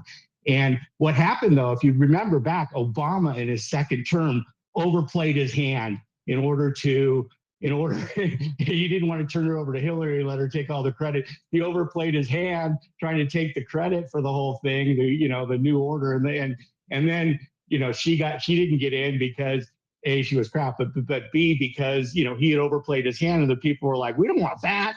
And so, but if he hadn't if he had slow played that thing and turned it over to her, we wouldn't be here right now. Well, it was actually Klaus Schwab too. It was actually Klaus Schwab too, Indy, right? He wrote, Klaus Schwab wrote a book, and he said that the Agenda 2035 can actually be accelerated due to COVID. Right. Yeah. Go ahead. And then Biden did the same thing, right? Biden was like, everyone was like, wait, they're just throwing it in our faces now. And you just open the border and do all this stuff because they want to take credit. So it's just amazing to me that if they had really slow played this, they probably would have won. They were on track to win. 100%. And they were, and they all just, their human egos all got in the way, overplayed it time and time again. I mean, think I'm an independent, as you know, and 12%. Biden took independence by 12%. Trump by 4%. Trump in 16 by 4%. Biden by 12% in 2020, and that's really, catapulted him to that, very close, race and ultimate win. But in this election, 100% reversal. They were it's basically independents are basically even. So he lost they lost 12% of the independent vote. And so, but the real reason I came up originally, I just wanted to comment on a few things you said, was real quickly on the cabinet. I mean, this is what people aren't maybe talking about, is this is going to be a very centralized cabinet, a very centralized government under the presidency, under the White House, under the executive branch. And all of these people that are being put in place all over the place are people to make sure that happens under the direct authority of, Trump, but ultimately under Stephen Miller, ultimately reporting to Trump. It's like a lot like FDR. People say, oh, that's fascism, this and that. FDR, many presidents have done the same thing. FDR was notorious for that.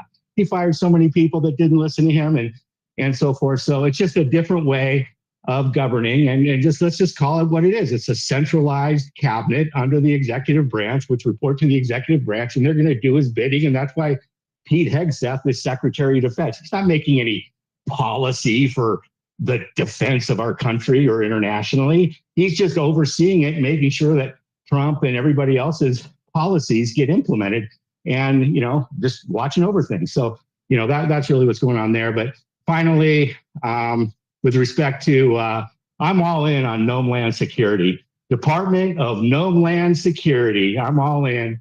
She's going to do fantastic. And, the administration came out and said, and the media is going crazy. They said, well, the administration, cited the fact that, Clinton deported 12 million people, and then Bush 10 million, Obama 5 million. And, they came out and said, oh, it's most important, not the numbers, but it's who we deport, right? It's the criminals first, and then the people who have entered most recently, because it'll do, less damage to their, they're not going to get affected that much. And so, oh, wait a second. I'm sorry. I didn't say which administration said this. This was the Obama administration said this, not the Trump administration. In other words, all these previous administrations have done exactly the same thing, and Trump's saying nothing different, yet he's getting castrated when, Cecilia Munoz, go look her up, the lead, advisor to Obama, came out and said those exact words. And so, yeah, just let that sink in for a second. The hypocrisy is palpable. It's palpable, and it's tired. Like, I'm done with it. I don't care. I would like to restore this country to greatness. And so if we have to have like stakeholders hold positions to do whatever they're going to do, I'm here for it. There's a public mandate that tells me that they agree with it. So I think we do it. And most importantly, I trust Trump and the people around him, the people that I know, the people I've been in the trenches with the last 9 years that are filling these positions. I trust them more than anybody I didn't trust who said the same thing during that time. So I'm still going to close this space on the populist argument. It's a 13-minute clip. It's long, but I'm going to close it on it. But I have 3 hands. So I'm going to go to my Aussie, the beer, and then Tino and Santino, and let me close this out. So the beer, go ahead. Hey, Trash, you're on fire tonight, man. Really enjoying myself. Appreciate you, bro. Yeah, I joined a while back. I think it was Tino or Tito or something and you were talking about Brexit and Trump, and I think those things happen simultaneously, and I think they were happening simultaneously all across the world at the same time, like the One Nation Party in Australia. I think there was a rise of populism everywhere. I think from memory, I think Brexit was a few months or 6 months or something later than Trump getting elected, but it doesn't matter who came first. I think the sentiment was the same on both sides of the pond, and it was a rising disgust at the direction of globalism, the implications for all Western countries, and that was in the northern and southern hemispheres. And I think after that happened, Brexit and Trump being elected, then there was a severe backlash from the Department of State, the DoD, the CIA, the EU, every leftist government that was still in power anywhere in the world, and they basically punished everybody involved in those things. So I was listening to a space about, you know, the build the wall guys and Bannon going back to court today. That's like a small example of how ferocious the response has been to what happened in 2016 and subsequently. But despite that, you know, we're seeing massive gains all over the world with like the AfD in Germany and the PVV Geert Wilders party in the Netherlands, Bolsonaro, Milei, Bukele, the left-wing government in Australia and the left-wing government in Canada are going to get absolutely destroyed next year in their elections. And there'll be a rise in popular sentiment in both countries. Unfortunately, some countries, it's very, very hard for them to, for someone like a Trump to break through in their party systems. But nonetheless, they have a much more structured third-party system. You know, you look at Bolsonaro, he got fucking destroyed. But that was not Lulu taking him out. That was the United States under Biden. That was our State Department. Yeah. That was the same State Department that went to work in Venezuela against a dictator that we installed. Yeah. I mean, like, it's so insulting that people don't understand this to me. It's actually like physically insulting to me, Beer, because it's like, that's our State Department. That's USA, that's CIA, that's color revolutionaries, the same people that went to work in the Orange Revolution in 2004 in Ukraine, the same people through Euromaidan in 2014, the same people that went to work in Brazil to get out Bolsonaro, to bring Lula out of jail into power. And if he's not doing what we want, then we are going to attack that person at the same time. The same thing that happened in Serbia and Kosovo, the same thing that happened in Albania, the same thing that happened in all these countries around the world, our U.S. State Department got involved in because we had a bunch of pencil-pushing, DEI hire, university-trained goofballs that don't know what the fuck they're doing, and they're being completely radicalized by our intelligence communities that are creating color revolutions in countries that are actually creating negative outcomes for those populists. And that populace is that populist nation, the population rose up and said, I want a representative government again. I don't want State Department, USAID, CIA to run our countries. It's insulting to me that we're anywhere else but that conversation. So sorry, Beer. Man, you keep triggering me. I'm going to keep going on rants here. No, and 100% agree, and that's where I was going. So despite that backlash that happened after 2016 and the concerted effort to try and destroy populist movements across the world, they're rising, and they've been rising every single year ever since. And it's only the State Department and the EU that they're basically thwarting these movements.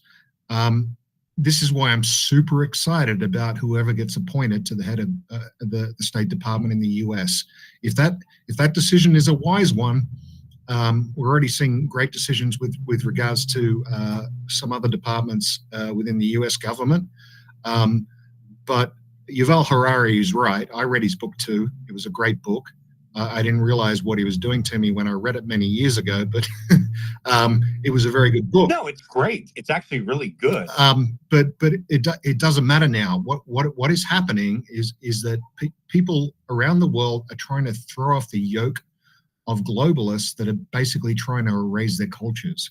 And you know, there's many countries right now that already have this Misinformation Act, trying to get one passed under their government.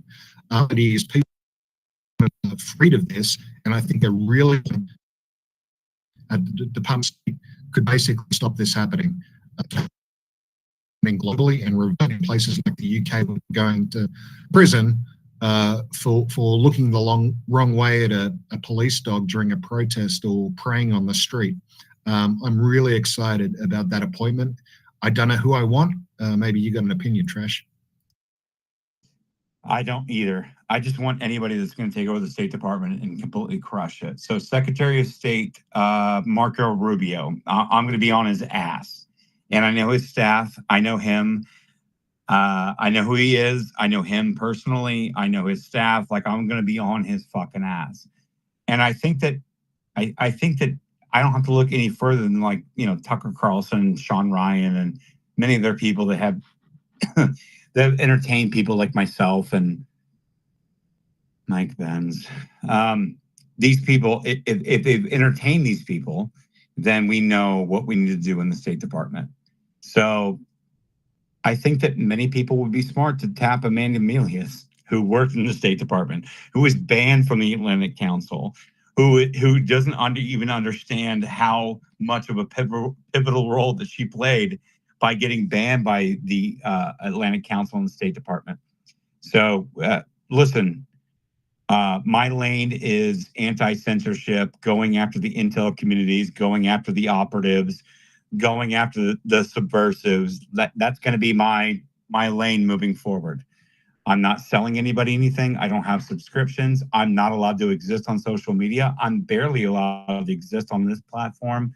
So what I'm saying is that I think the fight is going to be in this lane, and this is why I made it my fight the last 4 or 5 years, and I'm going to come after these people.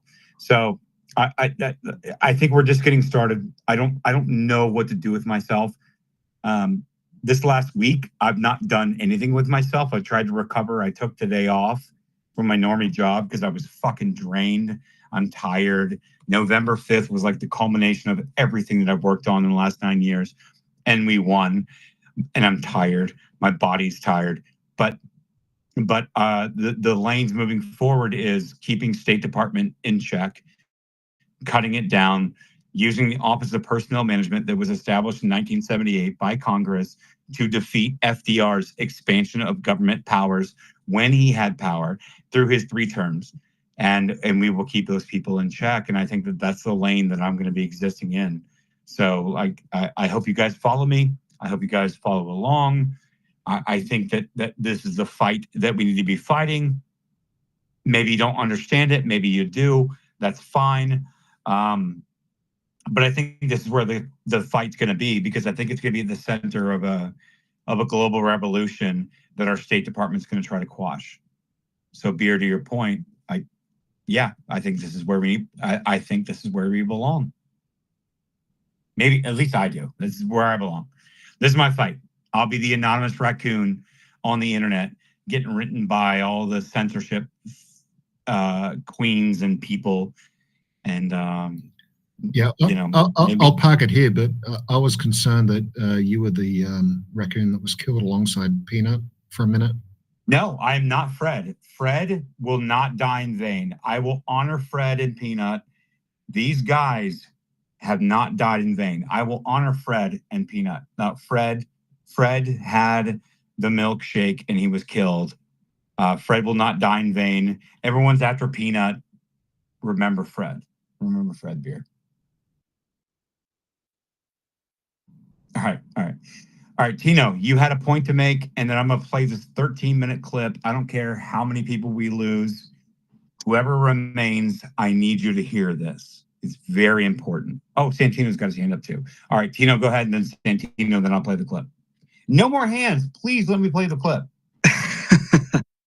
Hey, bro, Trash, man. This space is great. You're so based, man. I love the speech. I love your monologue. I love everything that it stands for. I love America. So I'll try to be quick, man. I know my brain's always scrambled, but first and foremost, your hit list of people, I need you to put Jenna Griswold on there, first and foremost. If we're talking about... No, listen, let me be clear about something. Jenna is not going to escape Colorado prosecution. I know who Jenna Griswold is. She's on my fucking list. This bitch, she really thought that she could line up with the Supreme Court of Colorado and keep Trump off the ballot. Jenna Griswold, I know who you are. I know what you tried to do. You're on my list. You're fucked. Just the same way that Norm Eisen, Mark... Anyway, all right, Tino, go ahead. I'm sorry. Yeah, Jenna Griswold, she needs to be on top of your list. She's George Soros funded. I'm sure you know that. And, she made too many mistakes to be an accident, quote unquote. She sent registration ballots or registration for voting to illegal immigrants in Colorado. She sent voter reminders to people who already voted. you know, and now she leaked bio passwords to election machines. I mean, when is enough enough? And oops, my bad. I didn't mean to post it on social media. My bad. There's the passwords. Oh my God, left this do your thing. This bitch. Oh, this bitch. It's nuts, man. And on top of that, you know, she's hiring her own investigation using a Democratic lawyer. I'm sure you know about this. I'm sorry, a district attorney, Beth D. A lady. That's her Twitter or X account, so you can go hit her up. But yeah, Beth McCain is doing this investigation on her, and she was spotted at Senator Hickenlooper's party promoting Kamala Harris. So everything is just there, and they think they're so comfortable because they think Colorado's a blue state, which is not.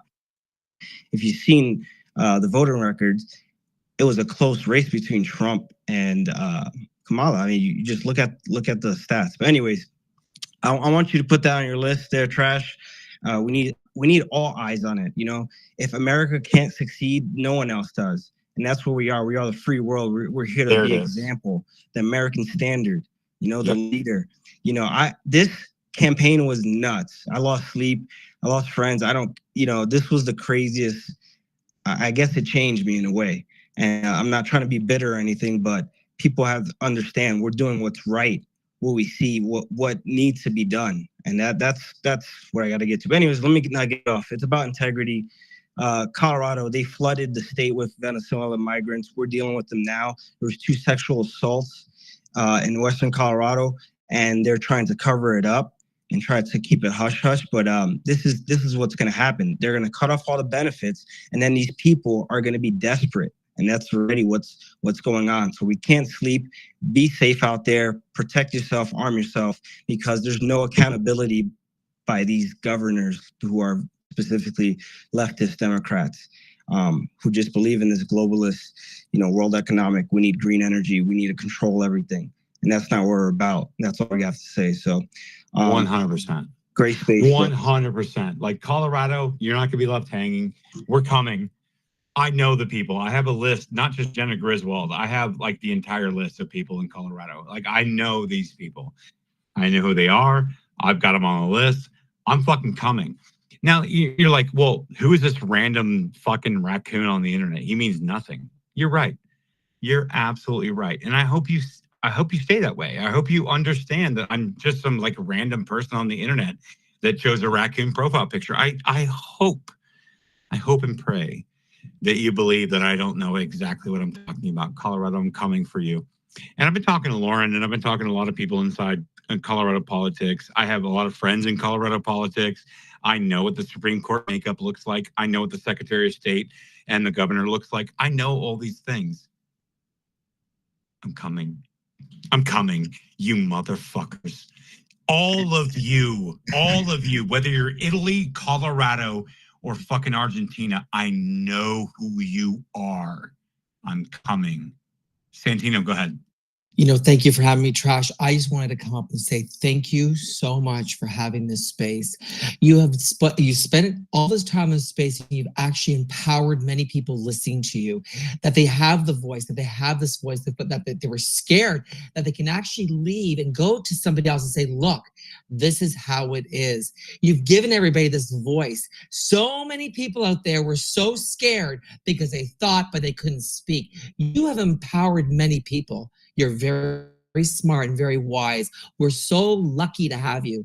The fact that we were almost in shackles and chains, that's how they wanted us. Shackles and chains, in control of all our lives, all our assets, what we spend, what comes in and comes out. And that's what they wanted. We have one man that stood up. That's why they wanted to remove him, because he was the only man out there that could do this, that could break their agenda. He also gave the olive branch. I call it the olive branch. He extended it to all these world leaders who were also scared, who were part of the UN, and said, look, I'm doing this. Join me. We can do this together. We can stop this 2030 agenda. And he succeeded. I am not surprised. And I wouldn't be shocked if many leaders out there were at home celebrating, jumping up and down. Because let me tell you, They're just as human as we are. They shit and piss like we do, jumping up and down, celebrating Donald Trump's win. This was what we needed. I want everybody to understand how empowering this was. It was so gripping for us to hear that this has ended. It's going to end. We have a big journey of fixing so many things up. It's not going to happen overnight, but to know that someone actually won the majority of the Senate House, the popular, everything, it's just invigorating. I'm telling you, we have all felt bamboozled the past 4 years. We've lost so much. We've lost people. We've lost our jobs. We've lost our businesses. There's so much that we can regain, but hope, we have hope now.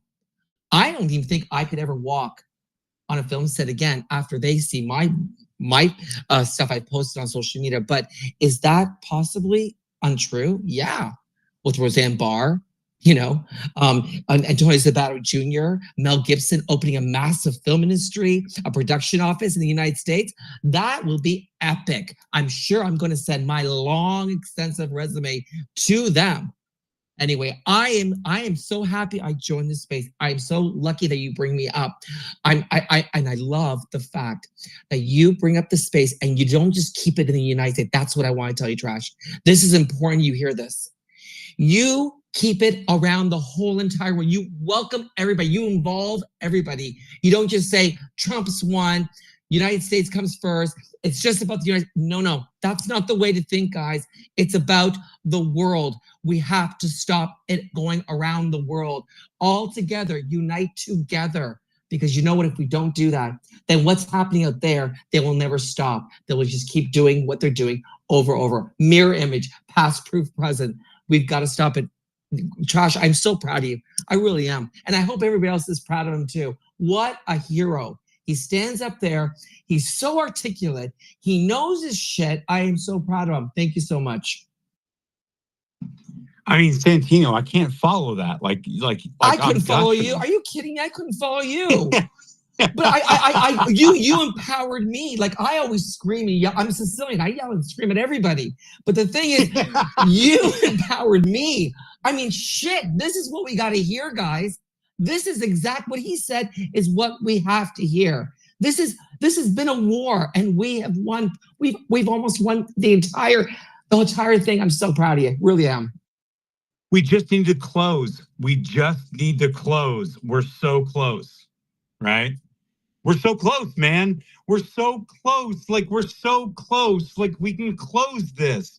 We can fix this. And then maybe we get back to a world where merit and talent that would exist in Hollywood again can actually coexist again. That we could actually get back to a world where talent and merit would actually permeate Wall Street, that would permeate corporate America, that would permeate global governance. Merit will make its way there again. I just want that. I just want the best of the best, the people that have worked their asses off to earn the right to ask for the salary, to ask for the job, to ask for the appointment because they've earned it, because they've worked their asses off through meritocracy to have that opportunity again, not because they need to check some boxes. Trash, I was terrified. I haven't traveled in 4 years. Do you know why? Because I was scared. I'm going to go to the airport. They're going to ask me vaccination. Then when they threw it out the window, I was still scared. It has traumatized so many people. It really has. I mean, I should be traveling. I know. I should be going places. I should be enjoying my life. No, they don't want us to enjoy our life. And now I'm going to travel. Yeah, now we go. So I'm going to be in Europe the next month. I have to leave Friday, which is what today's Tuesday. So yeah, fuck it. I can we get back to that?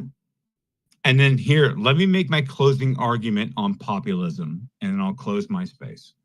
But Winston Marshall, for 13 minutes, made this case with Nancy Pelosi at Oxford, opposite him, in opposition of the argument and she could not help herself. But listen to this, 13 minutes, and I'll close it down. I now look to Mr. Winston Marshall to close the case for the opposition.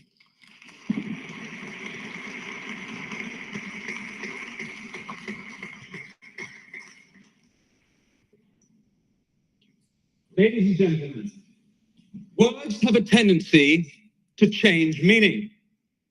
When I was a boy, woman meant someone who didn't have a cock. Populism has become a word used synonymously with racists. We've heard ethno-nationalists, with bigot, with hillbilly, redneck, with deplorables. Elites use it to show their contempt for ordinary people.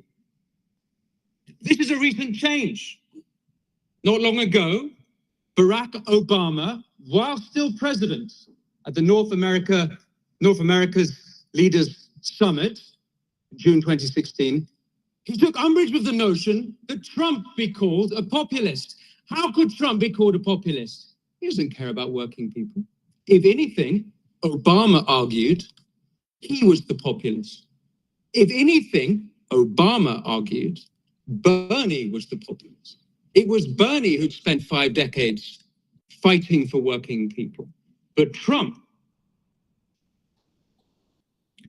something curious happens. If you watch Obama's speeches after that point, more and more recently, he uses the word populist interchangeably with strongman, with authoritarian. The word changes meaning. It becomes a negative, a pejorative, a slur.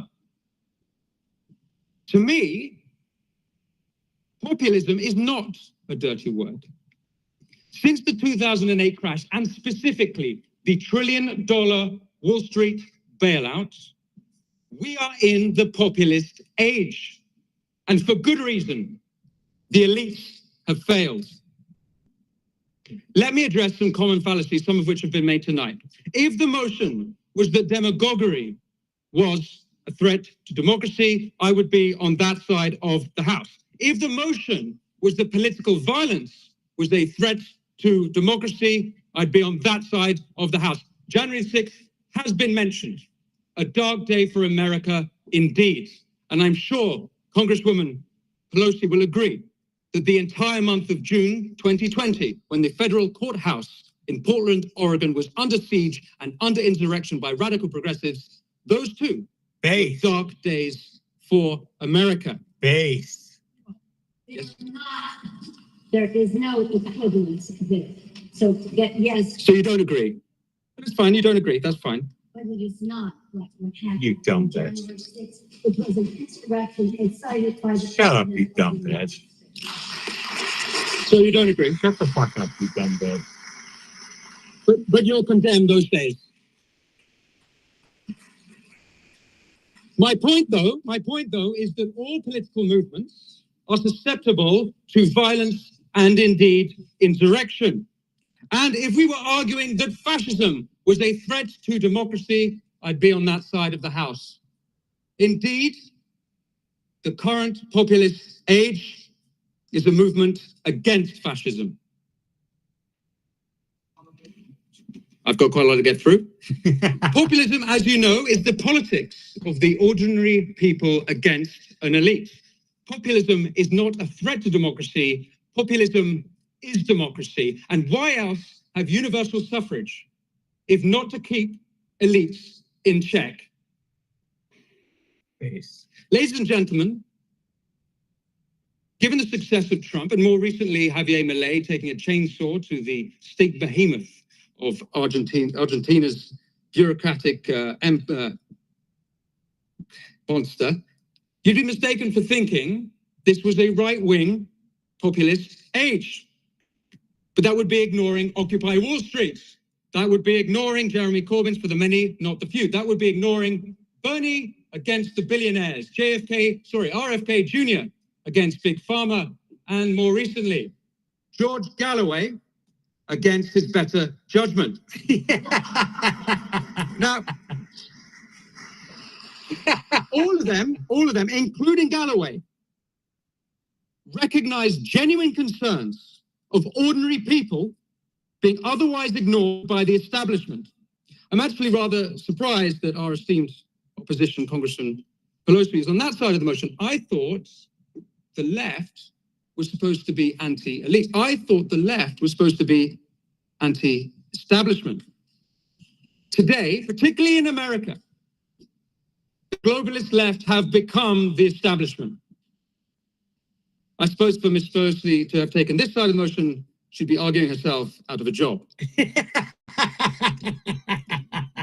But it's here in Britain where right and left populists united for the supreme act of democracy, Brexit. Polls have showed the number one reason people voted for Brexit was sovereignty, for more democracy. Thank you. What was the response of the Brussels elite? They did everything in their power to undermine the democratic will of the British people, and the Westminster elite were just as disgraceful. As we've heard, David Cameron called the voters fruitcakes, loonies, and closet racists. The Liberal Democrats did everything they could to overturn a democratic vote. Keir Starmer campaigned for a second referendum.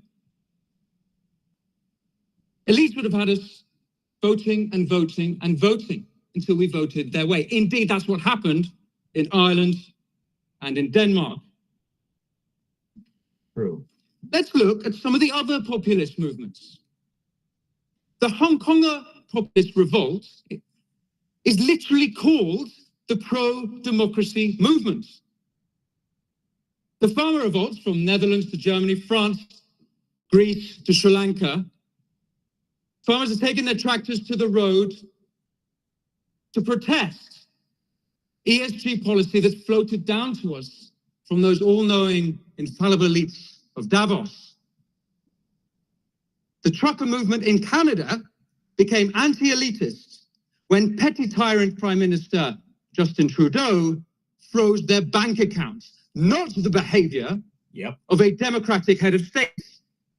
The Gilets jaunes in France, ULEZ in London, working people protesting the policy that hurt them. And how are they treated? They're called conspiracy theorists. They're called far right. By the mayor as well. Yeah, fuck you. Ladies and gentlemen, populism is the voice of the voiceless. The real threat to democracy is from the elites. Now, don't get me wrong. We need elites. President Biden has shown us anything. We need someone to run the countries. When the president has their dementia, it's not just America that crumbles, the whole world burns. Well, let's examine the elites. European corporations spend over 1 billion euros a year lobbying Brussels.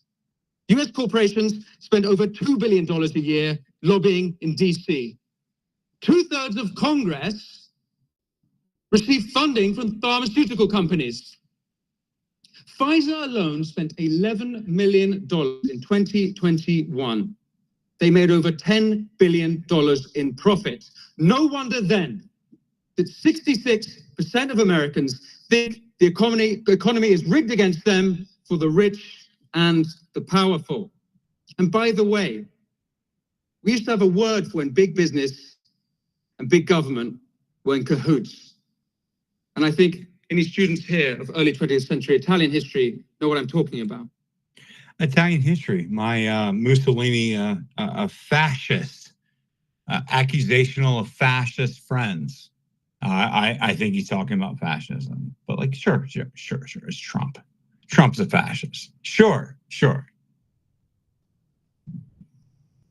What about big tech?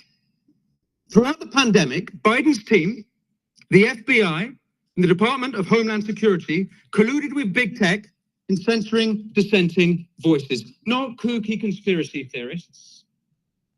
People like Dr. Jay Bhattacharya, the Stanford epidemiologist.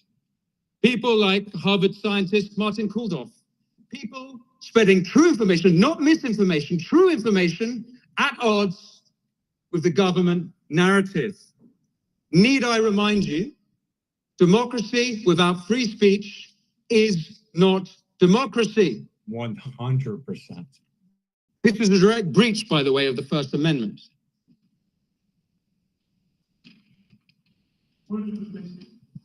Before COVID, intelligence services colluded with big tech to have Trump suspended off Twitter. Yes, the same platform which hosted the Taliban and Ayatollah deaf to Israel Khomeini, they thought the president crossed the line when he tweeted on Jan 6th, quote, "Remain peaceful, no violence, respect the law and our great men and women in blue." That's a quote. You may be thinking now that Trump is a populist. You are right. He didn't accept the 2020 elections, and he should have. So should Hillary in 2016, so should Brussels, so should Westminster in 2016, and so too should Congresswoman Pelosi, saying the 2016 election was, quote, hijacked. Hijacked. Quote, hijacked. Yo!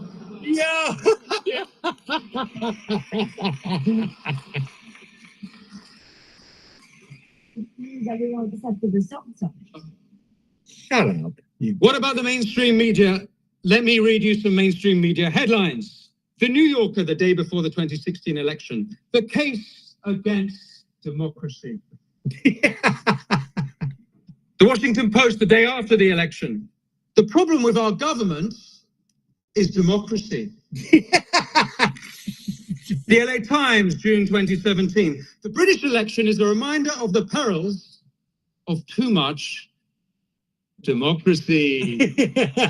Fox, June 2017. The two eminent political scientists say the problem with democracy is the voters. New York Times, June 2017. The problem with participatory democracy is the participants. Mainstream media elites are part of a class who don't just disdain populism, they disdain the people.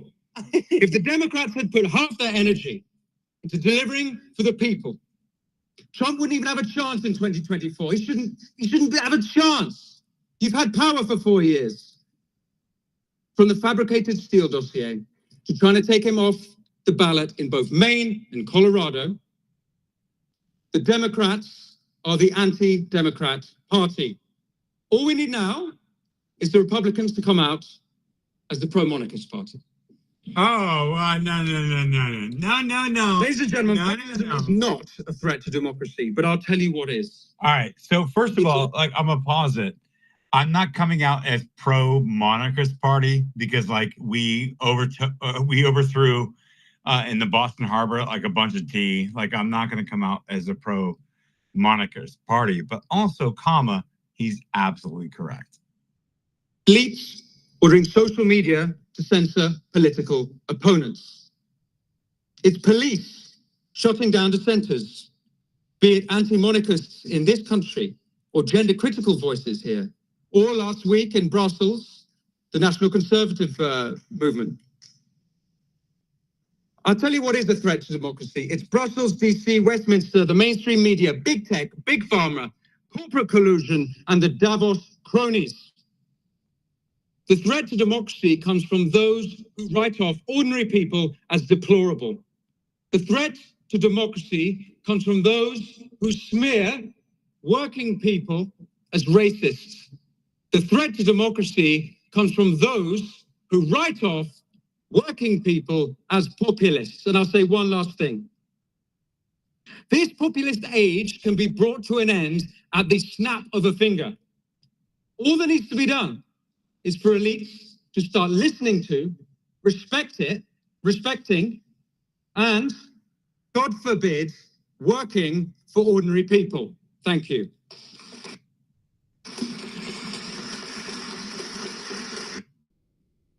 Good job, Winston. All right, I'm out. I love you guys.